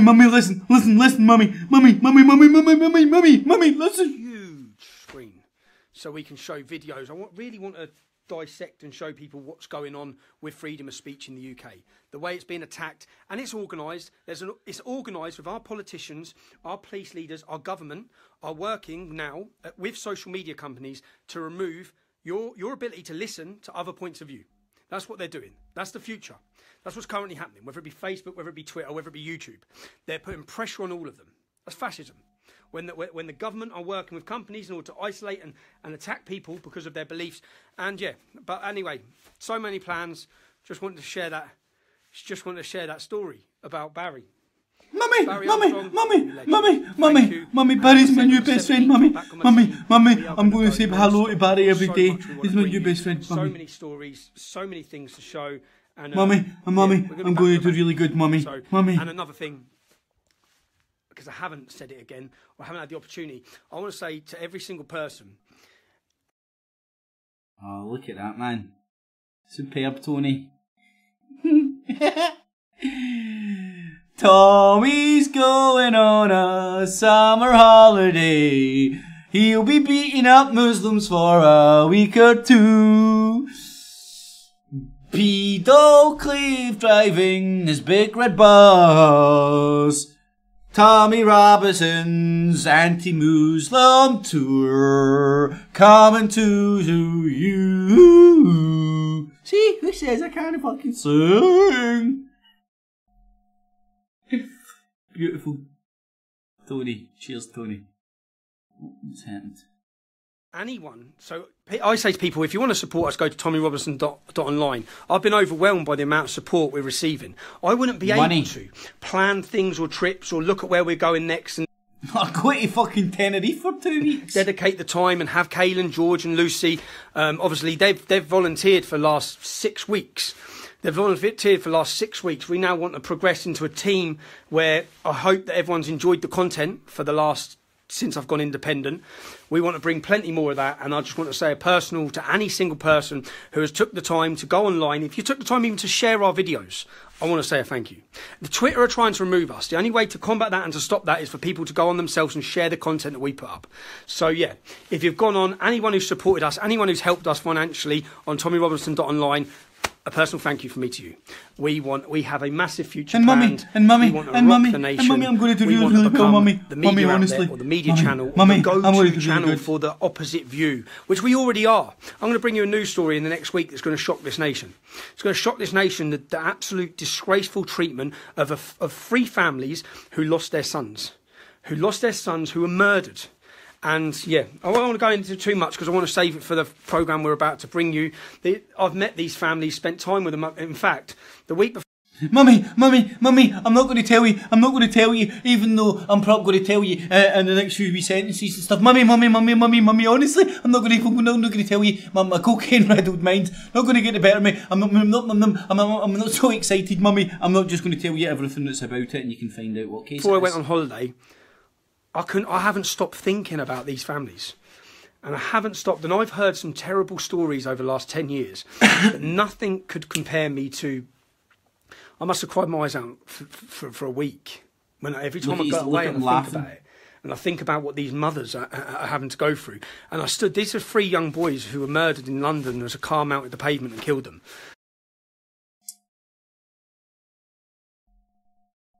3 boys, London, car mounted pavement, killed them.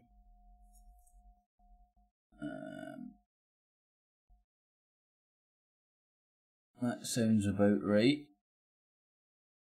Right, so I can't tell you. I'm not going to tell you. I'm not going to tell Mummy. I'm not going to tell you about the 3 men that were killed by a guy coming off the pavement and sliding his car in them. Mummy. I'm not going to tell you. I'm not going to tell you. Shocking what's been happening. Right, here's a story that the mainstream media isn't covering that Tommy Robinson's going to cover for you. Here's the story. It's not remember Tommy Robinson land? It's not getting covered in the mainstream media, but Tommy Robinson's going to bring it to you. There we go. On the right time frame. Oh, brown person alert! No wonder Tommy's all over this. I wonder if Tommy Robinson will do a piece on the families affected by Darren Osborne. That'd be funny, wouldn't it? That would be a video I would watch in Tommy's big red bus. Right, now, remember, this is the story. The mainstream media of The Independent, Basing Stoke Observer, Huddington Times, The Daily Mail, The Independent, Don't know. Fits in with the time frame. Sky News. So these are the mainstream media outlets that aren't covering that are covering the story that they aren't covering, according to Tommy Robinson. Got it? Remember it? Good. Got it. Good. Fine. Right. So here's ears up of what Tommy Robinson will be covering in the next couple of days. Very easy. Drunk driver killed 3 teenage boys. Drunk driver been jailed for 13 years as they walked. Right. It's a Muslim guy. He was drunk driving. Why? How the fuck is Tommy Robinson going to fucking Muslify this shite? The 20-year-old was behind the wheel. You know what I mean? Fucking stupid arsehole, drink driving, killed people.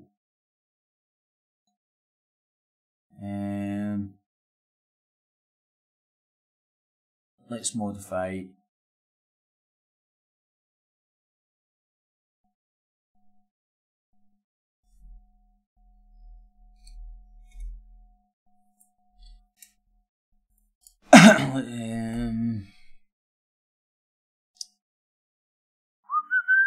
Sorry, I know this is a bit.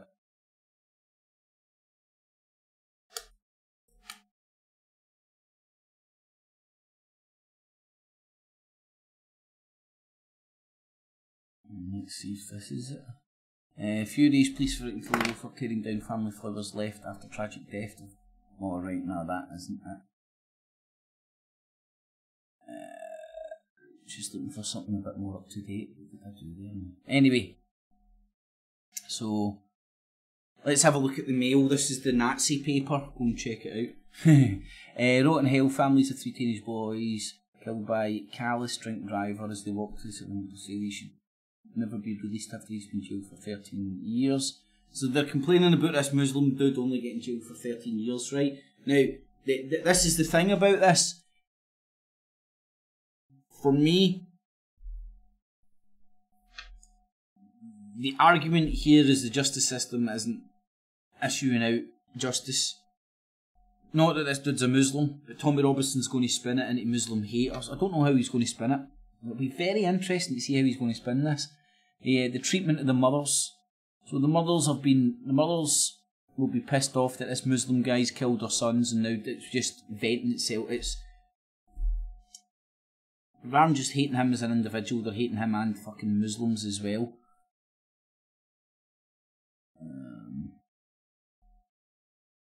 3 lives lost, reason. 1 short sentence. So these will be, well, there's the white mums is very predictable. So these are they're Tracy Blackwell, that's who Tommy Robinson will be speaking to.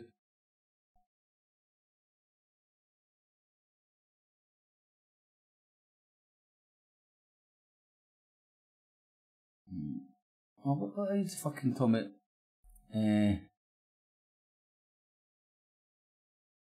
Fucking hell. Well, here's Tommy Robinson covering the news. The mainstream media isn't covering. But the mainstream media is covering it before he covers it. Right, when was this out? 28th of March. Right, why the fuck was Tommy Titbag here? Why the fuck was he there?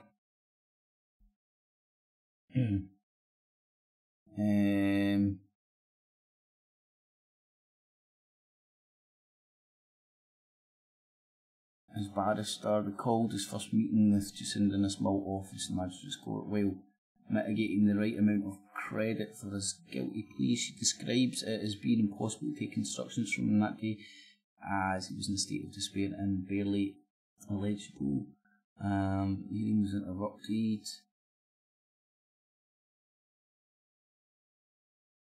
I'm just trying to speed read this. Here's Tommy Robinson trying to appropriate a drink driving fucking incident because it was a fucking brown cunt that done it. How's he going to appropriate this?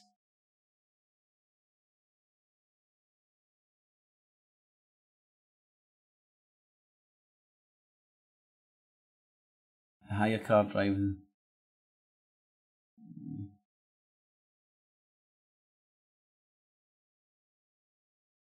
Fucking Tommy Titbag turn up anywhere else there. Oh, right, let's see. The guy's a car hire worker and his passengers abandoned the car in an attempt to flee but were chased by the victims' friends and dragged back to where the boys lay dying. One of the teenagers later admitted hitting the driver over the head with a bottle to stop him escaping.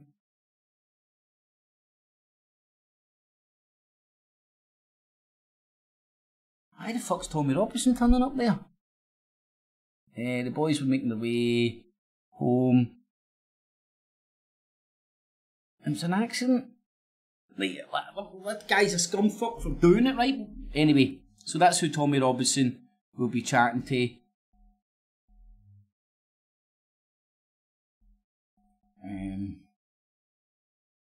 For what reason, who knows, it will come up. And I went to the court case. I listened to their mother's impact statements. Nothing. What they're going through, and what you're doing, stoking the fire, dragging these poor grieving mothers into fucking some sort of a fucking Muslim hate fucking bashing shit, is disgraceful, you wee tramp.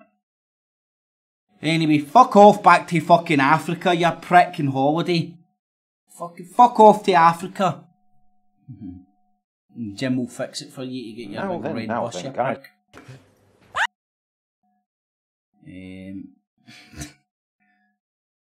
Where's Tommy? Have you seen him? There he is. There's some funny stuff on this. Alright, there was Tommy Robinson stepping down his position with the Football Lads Alliance. There was a joke he made. Anyway. What did I have that I wanted to show? There's a few saved items on the face back here. I'll show that later. Tommy Robinson's bus tour.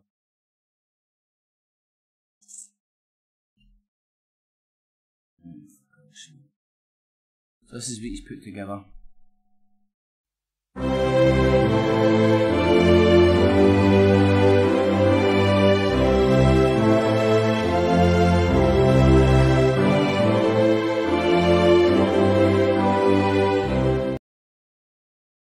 Tommy's going on summer holiday.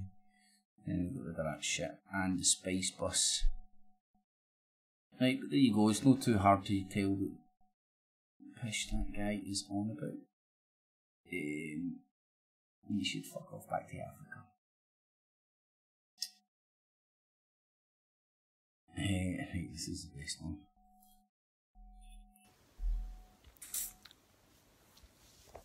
Right, he's got eyes like dogs' bollocks in this. I mean, like, seriously.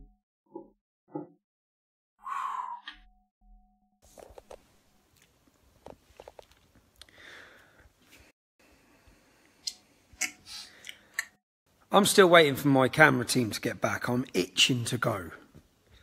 I've had my holiday. I've had my rest. My kids are still off, so it's good. I'm enjoying my time. Enjoying my time at the minute with my family. I'm going tomorrow. I'm going tomorrow to look at the red double-decker Barry Armstrong bus. I'll just wait a sec for a few more little eyes to be watching. A few more people to be watching. The skin stopped peeling. All good. All good. So, was it a good day in Rochdale? See, I'm gutted as well, because usually I'd have loved to have been there to show people, or to show a bigger platform. I think it's important that people around the globe, around Europe, around the UK are seeing what's happening. There was a day of action today from the Democratic Football Lads Alliance, and led by Red Pill Phil, I believe. And they were protesting about the cover-ups and the grooming and rape of young girls by Muslim gangs in Rochdale. But yeah, you can clearly see now why I've been removed from Twitter. If you look currently, there's a video being shared on Twitter, a little 2-minute snippet, snipped out of a rant, one of my famous rants. I'm going to try not to get on one now, but one of my rants about Sadiq Khan. Now, there's his Tourette's kicking back in. Tommy Robinson, you are Cliff Richard. I didn't know, is Tommy Robinson famous for rants? Mummy! Barry bought me a booklet bus!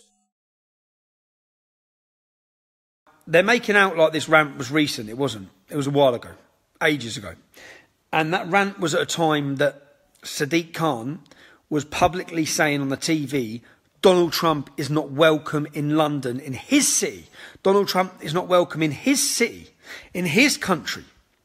That's what he was saying. Now, I then made a video, because I saw it, I was enraged by it, and I made a video in response to it. And people are now sharing this little 2-minute snippet, and they're saying this is proof that Tommy Robinson's racist. Because in the video, and obviously by removing me from Twitter, I have no ability to counter their arguments, which is what they want. They want all the general public and the people to see this little snippet and see all their comments and not understand the context or understand what went on or what I'm saying. Which is why I've been removed, which is what eventually is going to happen to most people on our side of politics as they attempt to stifle and stop the criticism or the highlighting or the opposition to the Islamisation of our country. So anyway, Sadiq Khan stands up. He's telling the world's most powerful man, voted by the majority of the American people, that he is not welcome in his city, in his country. I then went on a rant saying, it's not your country, it's not your city, it's our country, it's our city. Yeah? As in all of us, it's ours. And he's on about Brexit. I think more people voted for Brexit in London than voted for Sadiq Khan to be mayor. That's the point, yeah? So that's what. So then I've said it's not your city. You're an invader to our country. Now, why would I say that?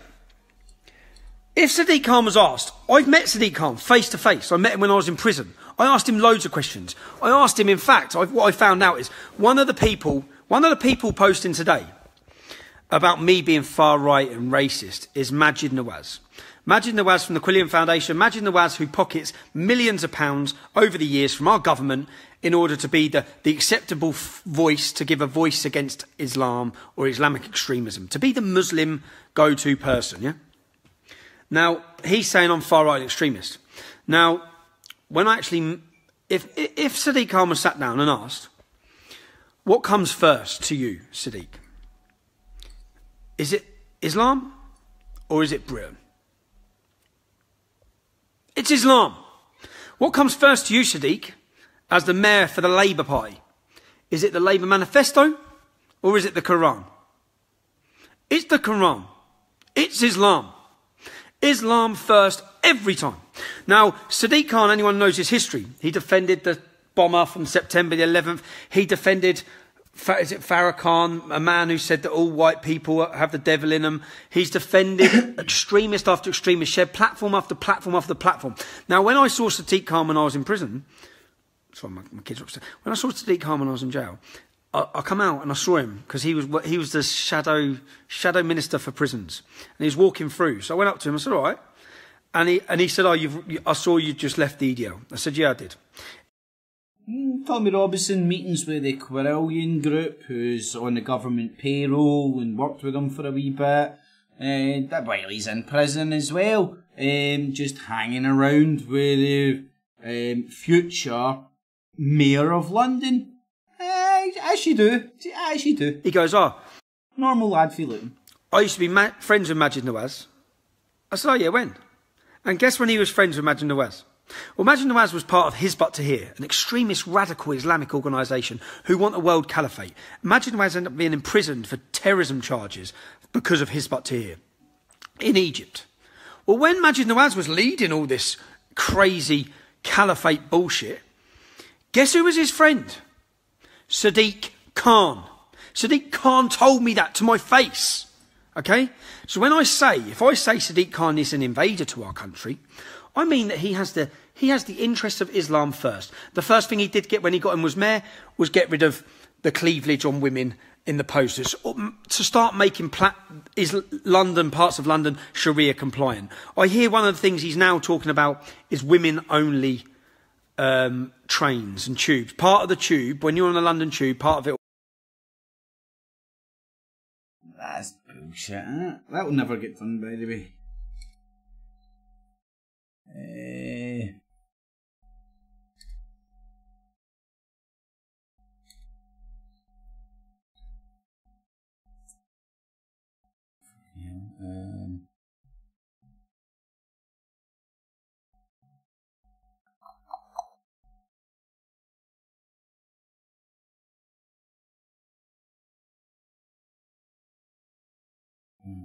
But anyway,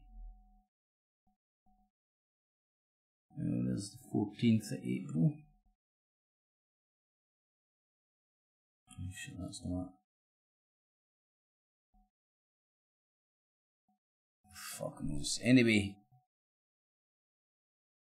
maybe it's true. It'll be for women only. Separating men and women. That's what all this is about. And Sadiq Khan currently screams and runs to the front of every TV he can to talk about Donald Trump. Or to talk about not just... Tommy Robinson currently has fucking got the camera on him at any possible opportunity to fucking speak badly about Islam. And at the same time he's hiring a big fucking red bus to take this shit on fucking tour. Donald Trump. If he's not talking about Donald Trump, he's talking about mean words on the internet. Meanwhile, Sadiq Khan got into power on the promise of stopping stop and search. He went and said, we must stop the police stopping and searching people on the street because it's racist. Well, Sadiq, since you stopped the police powers, since you made it political and you made it racist to stop and try and prevent crime, the figures in London speak for themselves. Rape, violent crime, is it 50 murders in the last 2 months? A higher murder rate than New York? Knife crime? He's standing on TV now saying, we need to stop knife crime. Mate, you were the man that wanted to stop and search. London is falling, and it's because of you and your policies. London is falling. This is going to be the new meme pushed by all these morons, and you can see it even manifesting itself through the mainstream media, with them highlighting all the day-to-day violence that goes on. And I don't mean to belittle it. I don't think it's good, big, clever, cool. But it's a reality of most countries. And I'd say this one, the levels of violence and the amount of it isn't as bad as some other countries. And in my experience staying in the UK, you can pretty much stay out of violence if you go about your business normally. Most of the time, there is random violence and all that shit. You would love to be able to stop it, but could you? But anyway. You are responsible. So when I make a 2-minute rant and you cut a little bit out, like they could do with this one, when you cut a little bit out, and then I'm just getting, my point I want to get across is, this is why they've done it. This is why they've took me off Twitter, because I can't make a video like this on Twitter. I can't make my response on Twitter. So then they have everyone reading the responses, and I've read it myself today. Everyone reading about how... And mummy, they took me off Twitter, so I can't say there, so I had to go here, and I had to say there, and I had to mummy. Now I'm racist. Imagine Nawaz saying I'm racist and all these different people saying I'm racist because I said Sadiq Khan, it's not his city. It's not your city. It's our city. It's every one of our city. London doesn't belong to you. It's our capital. It's our capital. Who do you even think he is, standing telling the most powerful man in the world, risking our special relationship with our cousins across the water, that he's not welcome in his city? Who are you to even do that? You're the mayor of London. That's what you're meant to be doing. Tommy Robinson, oh that's funny. Vadum says Tommy Robinson equals soap opera. Close, mate. At this bit, he equals more Oprah Winfrey. That's right, girlfriend. What are you doing there? This is mine, not yours. And then what you doing, girlfriend? Look at him, he's been gay head. It's not his city. It's not your city. It's our city. It's every one of our city. Okay, London doesn't belong to girlfriend. you. It's our capital. It's our capital. Who do you even think he is, standing telling the most powerful man in the world, risking our special relationship with our cousins across the water, that he's not welcome in his city?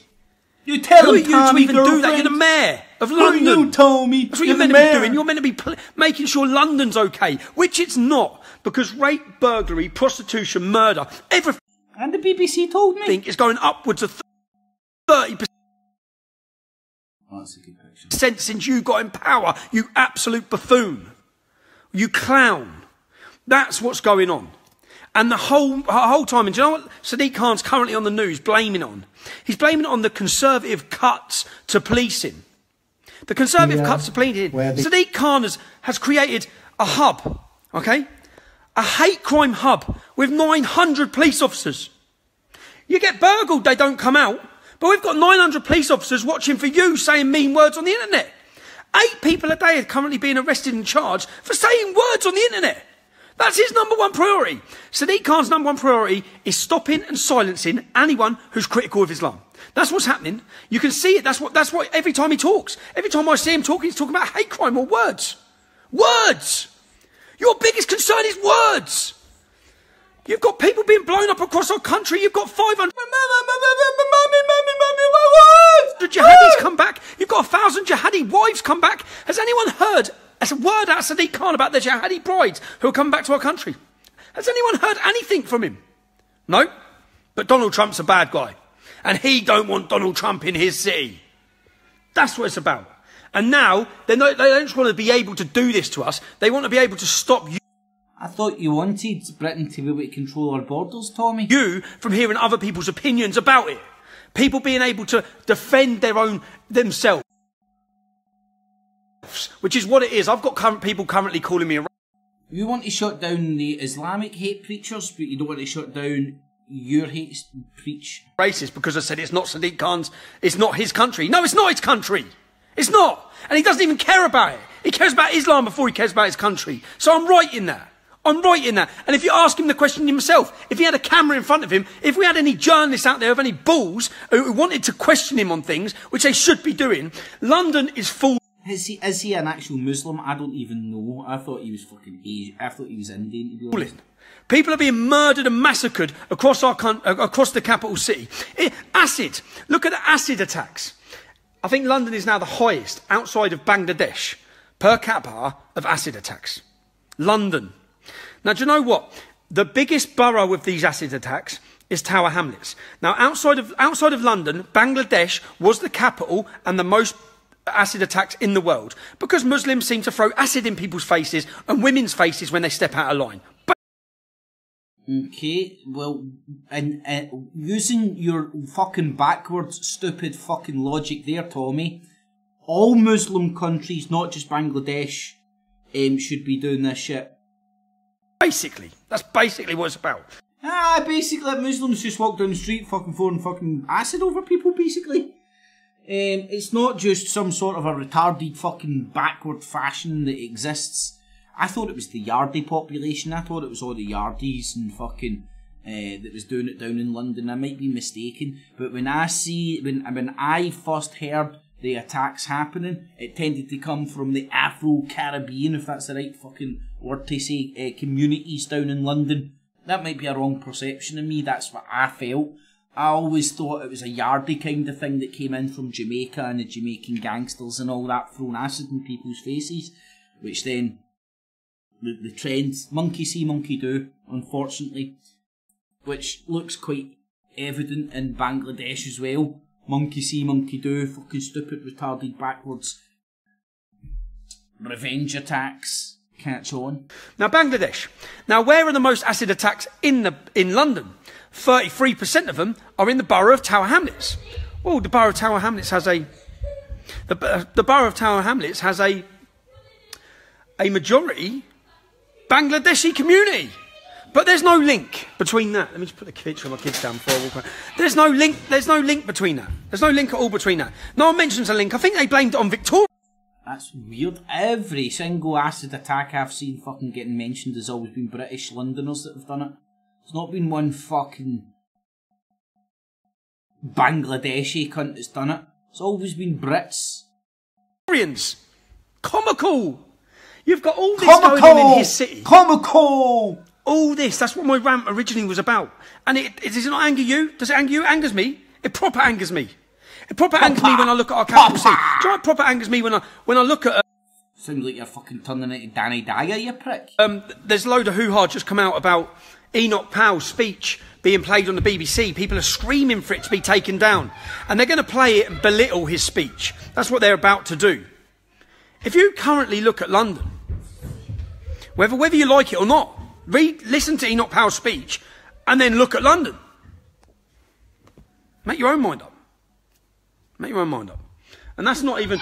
And I'm one of the people, and I say, like, Islam... I don't know. So that's my rant anyway. That's my rant, and that's me making... Thank fuck, man. Get on your big red bus, you bastard. Cheers, Dino. I'll have a wee look at that later on, man. A bit long to be on it just now. But anyways, so let's have a wee listen to Sugar Tits. Hey everyone. Okay, so ever since my whole UK situation, I have gotten ever since her face came on in that blonde hair, I don't know about you guys, but I now believe her. A lot of flack from people who love to point out my affinity for borders and my criticism of mass immigration. Yeah, the fact that you want tougher border control, and when a state exercises tougher border control, you get your little sugar tits and panties in a bunch. I was reminded of this whole debacle the other day when This whole debacle the other day when I was fucking shagging myself with the crucifix. Southern Poverty Law Center published an article basically doing a month in review of my life, calling me a white nationalist, alt-right dog whistler, the whole lot of their favorite words. Alt-right dog whistler?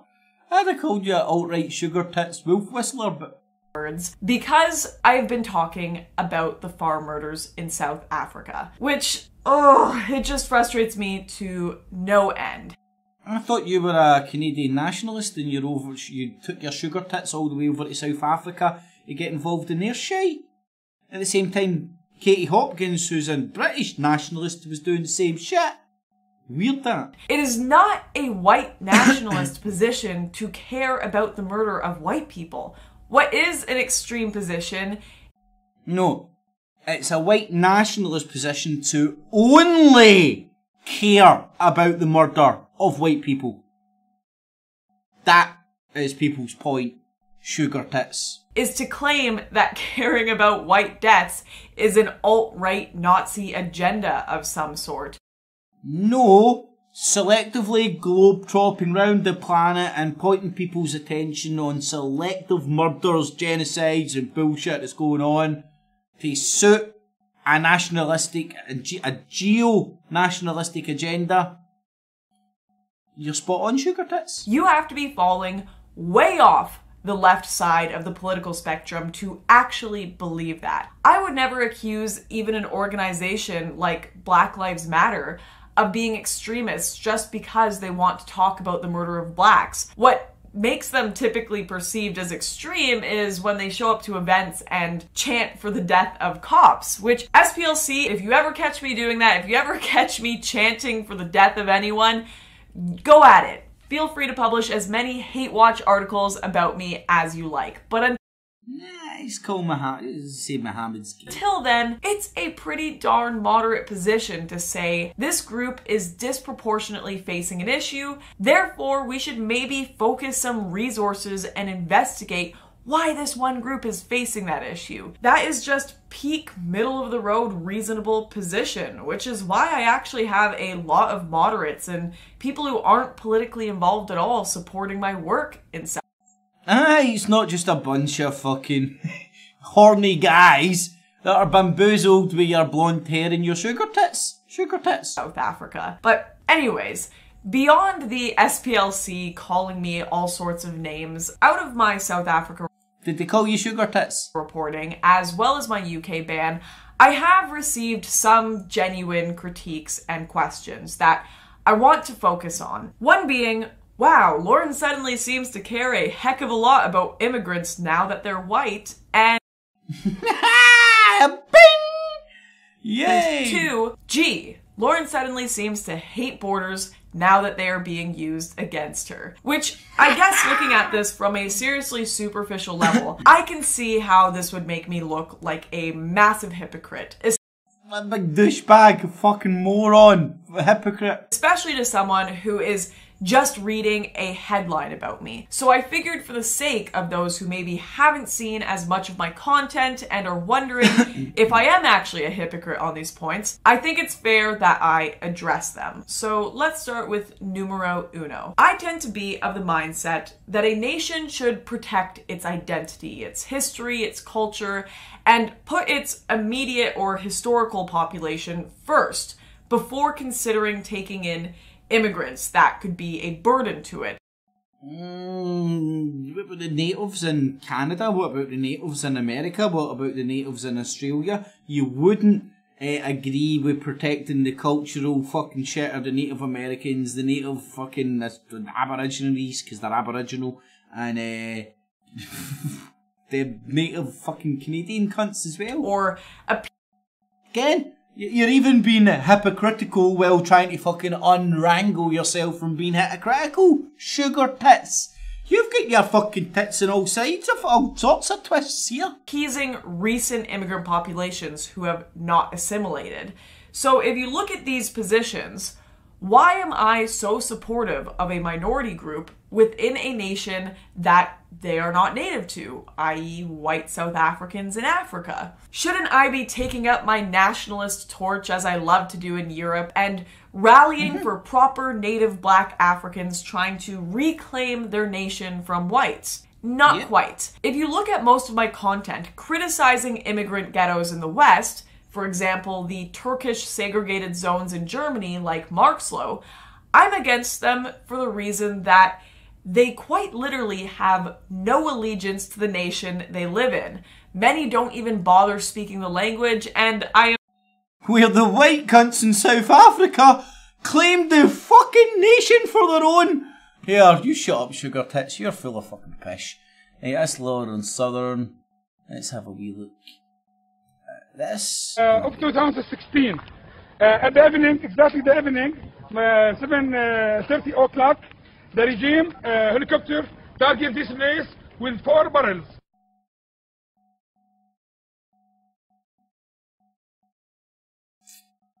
You'll get the details there. Vanessa Beeley pointing out some of the absurdities and consistencies of the White Helmets footage with regards to the recent chemical attack inside Syria. You've got the details there. You've got the details there. Go and watch it. Let's have a wee bit of the UK. If you want to do something about it, you might like to get along to that meeting. The context we need to sort of get. And, well, I'm going to comment on the BBC here, but in order to set the context, we need to sort of get a feeling for what Alan West said. So let's have a listen to this. Yes, President Assad is in the process of winning this civil war, and he was about to take over and occupy Douma, all that area. He'd had a long, hard slog, slowly capturing that whole area of the city. And there, just before he goes in and takes it all over, apparently he decides to have a chemical attack. It just doesn't ring true. It seems extraordinary because clearly he would know that there's likely to be a response from the Allies. What benefit is there for his military? Most of the rebel fighters, this disparate group of Islamists had withdrawn. There were a few women and children left around. What benefit was there militarily in doing what he did? I find that extraordinary. Whereas we know that in the past some of the Islamic groups have used chemicals, and of course there would be huge benefit in them labelling an attack as coming from Assad. Although we do know that the reports that came from there were from the White Helmets, who, let's face it, are not neutrals. You know, they're very much on the side of the disparate. Now, very interesting. This guy, whose name escapes me. Yeah, hold on, it might not escape me. Lord West. Now, again, another Lord coming out. Vanessa Beasley's dad is Lord fucking Farquhar, fucking blah blah blah blah, I think. The UK column linked to the British Constitution Party precursor, the British Constitution Association, British Constitution Party, British Constitution Association, all ran by lords of the realm, lords of the British Empire, landowners of the British Empire,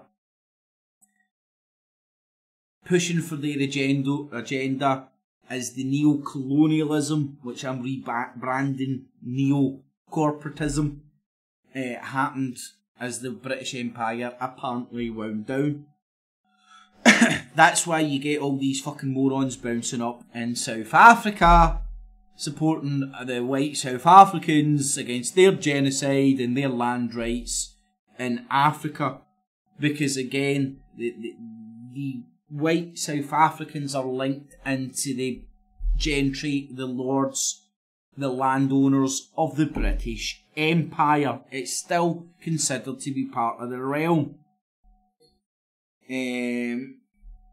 That's my best.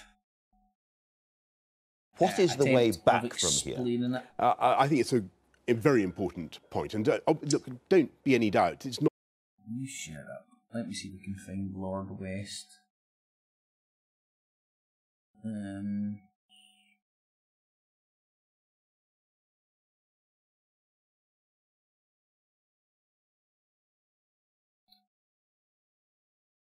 me find out a little bit more about this dude. Lord West's...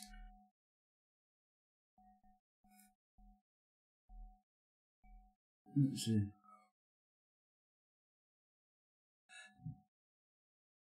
Alan West, there we go.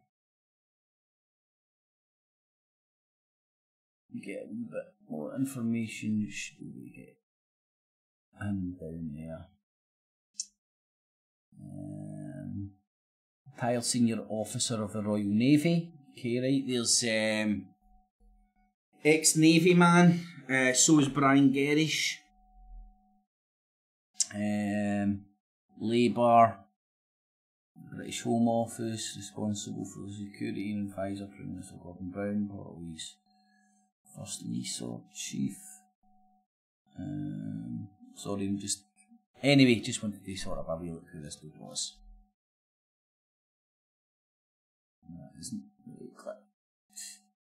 Groups who are fighting Assad, and also the World Health Organization, doctors who are there. And again, those doctors are embedded in amongst the groups, doing fantastic work, I know, but they're not neutral. So that's a couple of short excerpts from the interview with Alan West, and it's good to see an establishment figure raising these concerns.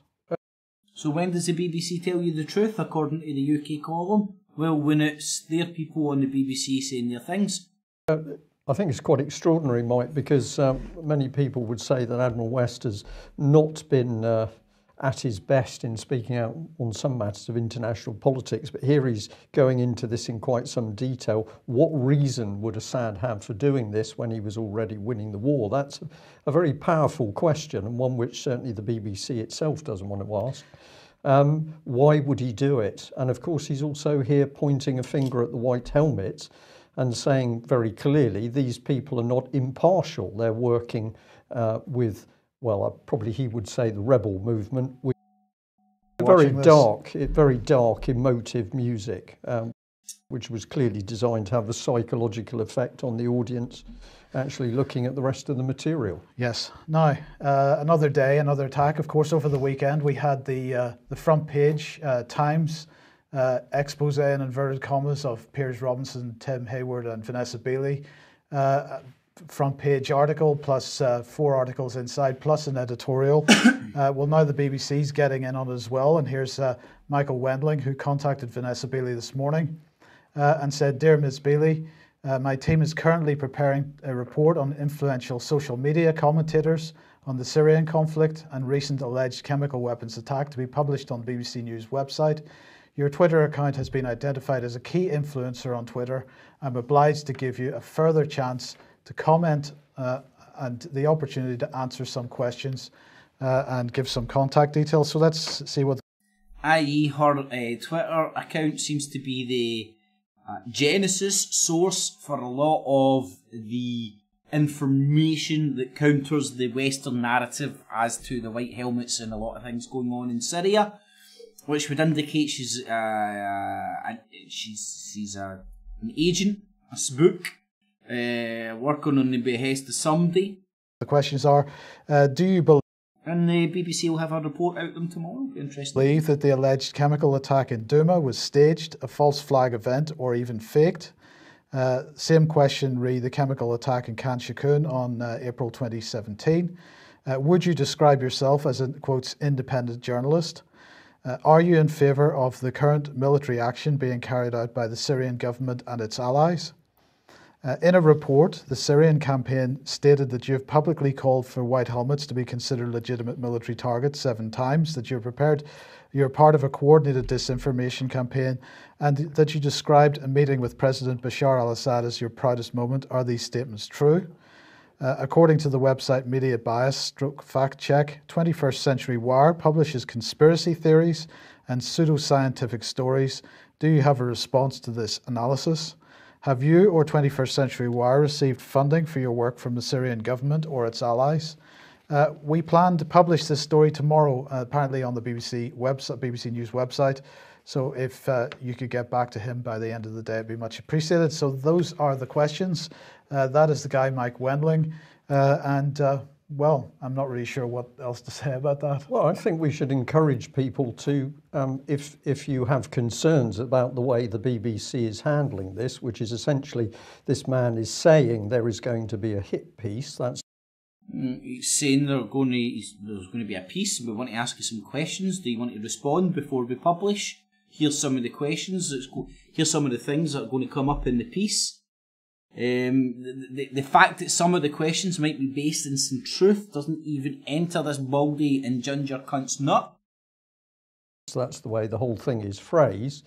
If, as a BBC licence payer, you have concerns about the way this man is doing his business, then I think freeze the frame, have a look at his telephone number, give him a call and tell him what your personal opinions are. All right, so the guy contacts her personally, one-to-one, giving her a phone number. Must be by email. And then the UK columns go, here's the guy's phone number, go and harass him. Syrian government or its allies. Is she going to respond? Why doesn't she just respond to the questions? Allies.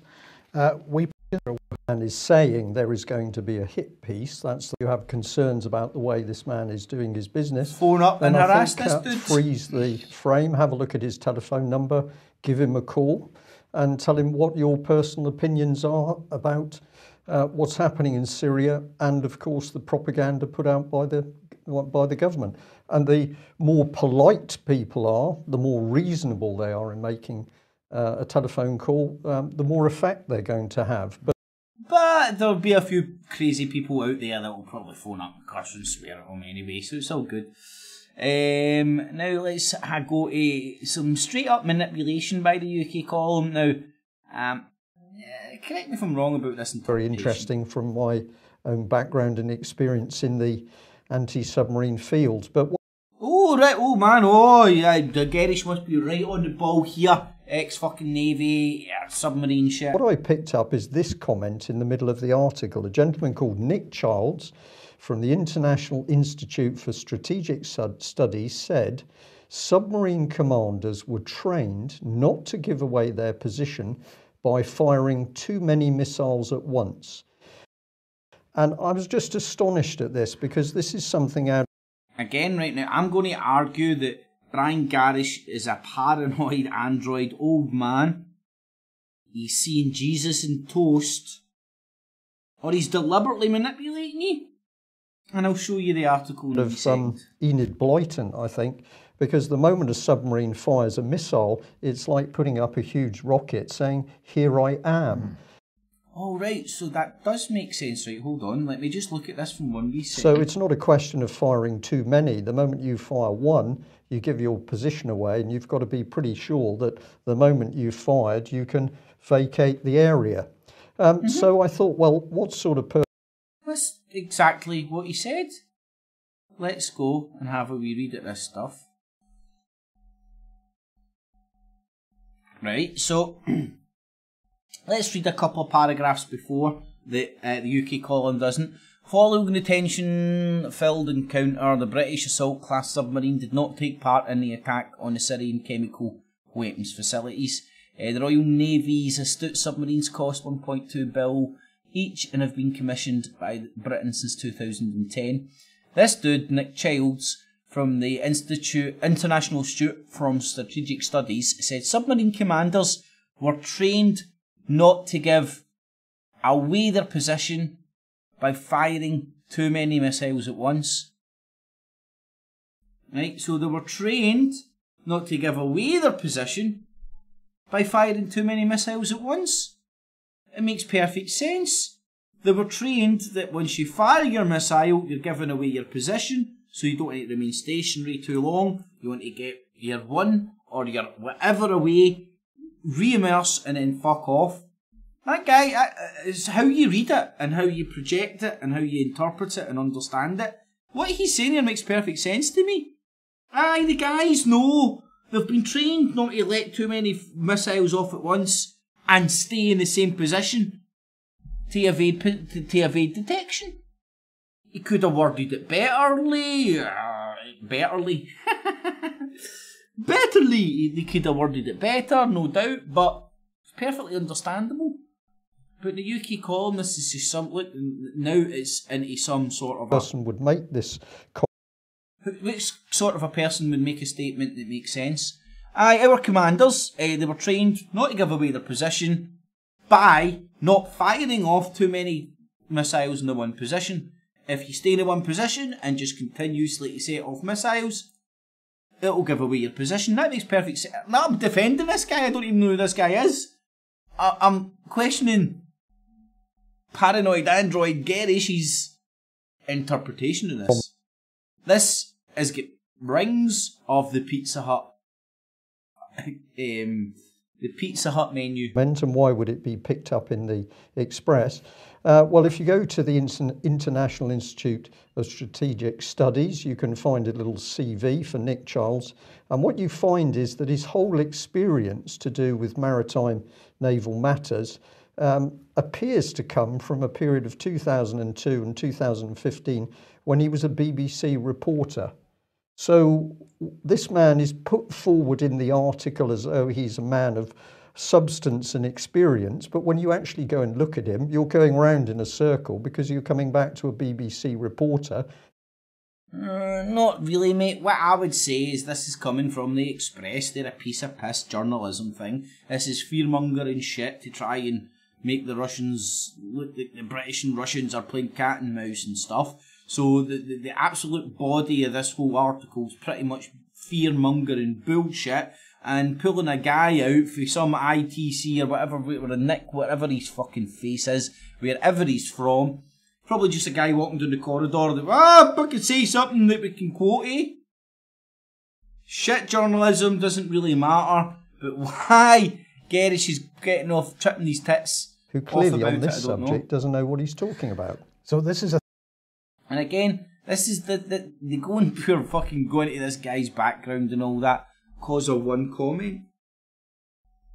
It's got nothing to do with anything. This is the only quote in here from him. It's not really saying much. It's just it's just filler. It's just filler. A guy's name for an institute. It makes it sound cool. But anyway, not like that. You get in the way of the UK colony. Let's have a wee listen to Got an Agenda 39. Grep Democrat pipe Grep. And once he started doing that. I can't remember what was going into here. These independent players. Yeah. All Germany is doing is making the actual chlorine bombs. You know, that was their contribution, and they made money on it. They sold it to somebody, probably to us. Yeah. Well, it's sad. And it's disturbing. It's disturbing. And I'm, did you? Oh, Alex Jones, the Seed Man, was going. I mean, I can't even play the clip I have of him. It was just one big F-bomb tirade, and there's no one effing this and effing that and F Trump and F everybody. He's went emergency broadcast and get on the air for 36 hours to try and save the Republic. How many emergency broadcasts has he done? Yeah.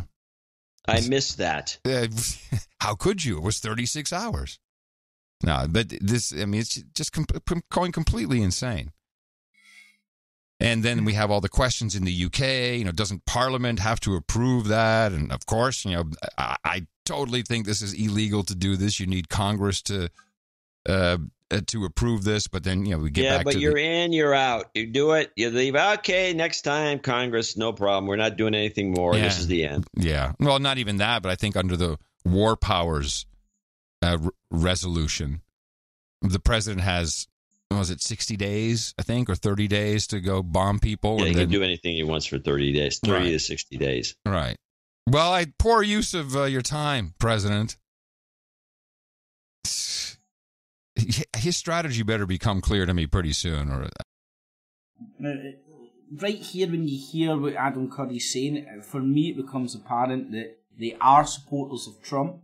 They might not say it so openly, but their agenda, which they say they haven't got, is to propagate support for Trump. I'm going to be very, very unhappy. Don't worry, he'll be playing 4D chess before you know it. Well, not that, but it's getting more complicated with his lawyer. Right, so that's them. Oh, you better start becoming concerned. I thought you didn't support him. I thought you didn't have an agenda. Why are you hoping Trump will become good? Or you're going to be very disappointed? But anyway, I just thought that was very telling and showing. On this episode of China Uncensored, trade war, huh? Good God, what is it good for? Well, it's actually complicated. Welcome back to China Uncensored. I'm your host, Chris Chappell. My favorite topic, war. It makes great headlines and is good for views. Yeah. Except when it's a trade war. Then eyes kind of start to gloss over. Even mine. But what's happening right now between the United States and China is actually super interesting. Because President Donald Trump has done something truly unusual for a U.S. president, at least when it comes to China. He's kept a campaign promise. Here he is 2 years ago at the 2016 Republican National. Here's an independent channel. An apparent independent channel just doing independent journalism and stuff. Because I'm independent and stuff. Sounding distinctly pro-Trump. Convention. Our horrible trade agreements with China and many others will be totally renegotiated. And anti-China. We are going to enforce all trade violations against any country that cheats. And here he is last week. With that being said, China has been taking advantage of the United States for many years. Really, if you look at it, since the start of the World Trade Organization, and they have really done a number on this country. Weird. It's the same message. And over the past year, it seems Trump has actually been taking the Chinese government to task, on trade issues at least. In August 2017, he launched 2 probes into unfair trade practices by China and other countries in the steel and aluminum industries. Then in January this year, he imposed tariffs on solar panels and washing machines, which is basically a tariff on China since China makes so many of them. And then in March, President Trump followed through with tariffs on steel and aluminum. And some began to worry about a trade war. The Chinese Communist Party certainly wasn't happy. We will not hesitate to immediately make a fierce counterstrike. We are not ruling out any options for retaliation. Woo, yeah. Are hugs an option? Because I'm ready to export. Wait, what's that, Shelley? China has a 25% tariff on hug imports? Forget that. So, the question is, as in any war, are we all gonna die? Doesn't China own tons of US debt? There's almost a $400 billion trade deficit, stocks have been up and down, and China makes most of the world's umbrellas. If it rains in New York, am I gonna get wet? Yep. Yes, we will all get a little wet. Here's what happened next. The Chinese government put their own tariffs on $3 billion worth of U.S. imports. Trump responded by threatening more tariffs on another $50 billion in Chinese goods. Then China did the same. And now Trump has called for the biggest tariffs yet on $100 billion worth of Chinese imports.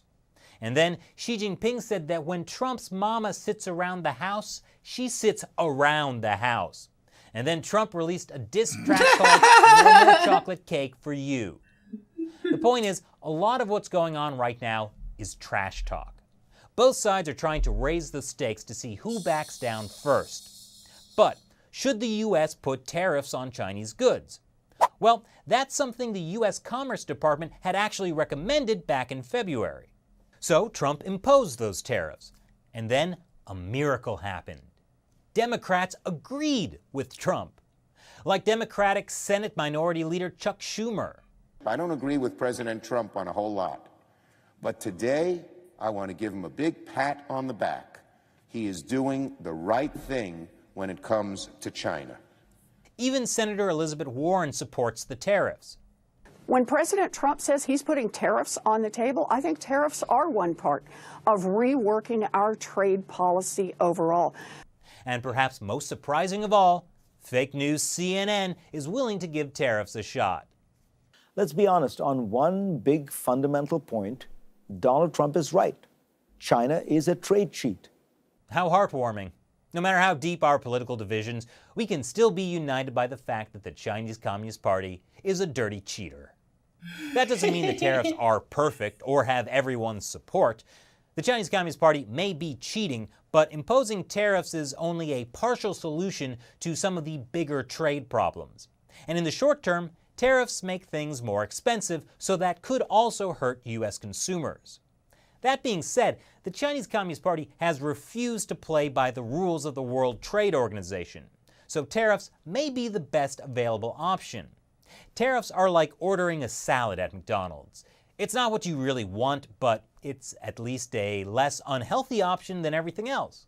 China joined the World Trade Organization in 2001, thanks partly to lobbying from former presidents Bill Clinton and George W. Bush. They wanted to give U.S. businesses access to the China market. And in particular, President Clinton pitched the idea that if China's economy opens up, it would force the government to make political reforms. Well, that definitely worked. Or not. And while U.S. businesses have gotten access to the Chinese market, many of them are getting their intellectual property stolen by their Chinese joint venture partners. And according to this report from the United States Trade Representative, when it comes to exports, the Chinese government has been subsidizing local manufacturers like... Well, that's 2.5 hours. I thought that was just some useful information on the trade war and what's happening and stuff. With everything that's happening in Syria, it's easy to forget that there's a lot of tides are turning over in the South China Sea and with China and the One Belt, One Road initiative or what have you. So that was an alternative look at the alternative media. Skeptical about the skeptics and watch the motherfucking Watchmen. So hopefully you enjoyed tonight's Not the Infowars Nightly News. If you did appreciate at any point, feel free to make sure you stick a wee thumbs up. There's the share button down below. Make sure you hit the share with your friends, family, foes. Tell somebody that doesn't already know about the show. There's a Patreon and PayPal buttons down below as well. If you get any value from the live streams and the show I do, consider using the Patreon and PayPal buttons down below. It's digital busking. Everything's available and accessible free of charge. And if you get any value and you've got spare change, consider using the buttons below. So in the evening one and all, that was Alex Jones throwing Donald Trump under the bus for, 2 days? And it wasn't just any bus, it was Tommy Robinson's big red bus that he's going to be going on a summer holiday. It's going to be Tommy Robinson's Spice Boys Summer Holiday Tour of Britain. And big Sloth is going to... What's his name? Fuck, the ugly cunt for the Goonies. Tommy Robinson's cousin. They're going to be... he's going to be driving the bus. So in the evening, everybody, Gas Mask, how you doing, my man? Make sure you check out his channel for all the content he puts up. Jamesy boy, in the evening, buddy, how you doing? Avadoom, Helipad, in the evening, gents. Hopefully you have enjoyed the show. Scottish Ross, the artist formerly known as Tony the Dot, Helipad, in the evening, gents. Scottish Ross, Avadoom. There is a Doom Chaser. How he's all doing, gents. There's Hengis, how you doing? And the Eve, Adrian, how you doing, Adrian? Doom Chaser, Helipad, Stewie, how you doing, mate? Kip Sucks Cock, how you doing, my man? Which became obviously apparent it was Tommy Robinson News. That cunt has a fetish for me, doesn't he? Vadoom, Stewie, Helipad, in the evening, Adrian, how you all doing, guys? Jamesy boy, there was Rebel Against the Puppet Show, loving the name, man. Your Eye Colours, Chinny18, how you doing, mate? So thanks for joining one, and I'll hopefully enjoyed it. Remember, thumbs it up, share it, links below if you get any value from the show. Join me tomorrow afternoon for a 1984 Newspeak news at 1. That's if I'm not on my bike. It's a nice day and I go on my bike. And catch you same time next week for another Not the Infowars Nightly News. Hopefully you enjoyed the show tonight and whatever. Have a good evening, you all. I'm off to chill for a wee bit and then get to my bed. Oh, some blue cheese and pickle. Catchies. Keeps clear. Tonight at 11. Doom! It's a plan! And I'm angry! I'm not a slave! I've broken the conditioning! It doesn't work on me! I'm primitive, I'm real, I know the enemy, and if we can have this spirit of normal humanity spread, it's over for the globalist! Break the conditioning now! Excuse me. This is not the Infowars Nightly News, where the answer to 1984 is not $19.95 plus shipping and handling, but the answer is to try and understand the double-barrel bullcrap, the double-speak, and the Orwellian wonderland we now find ourselves in. So sit back and relax as I take you through a real alternative look at the news and so-called alternative media alike. Enjoy. Keeps clear.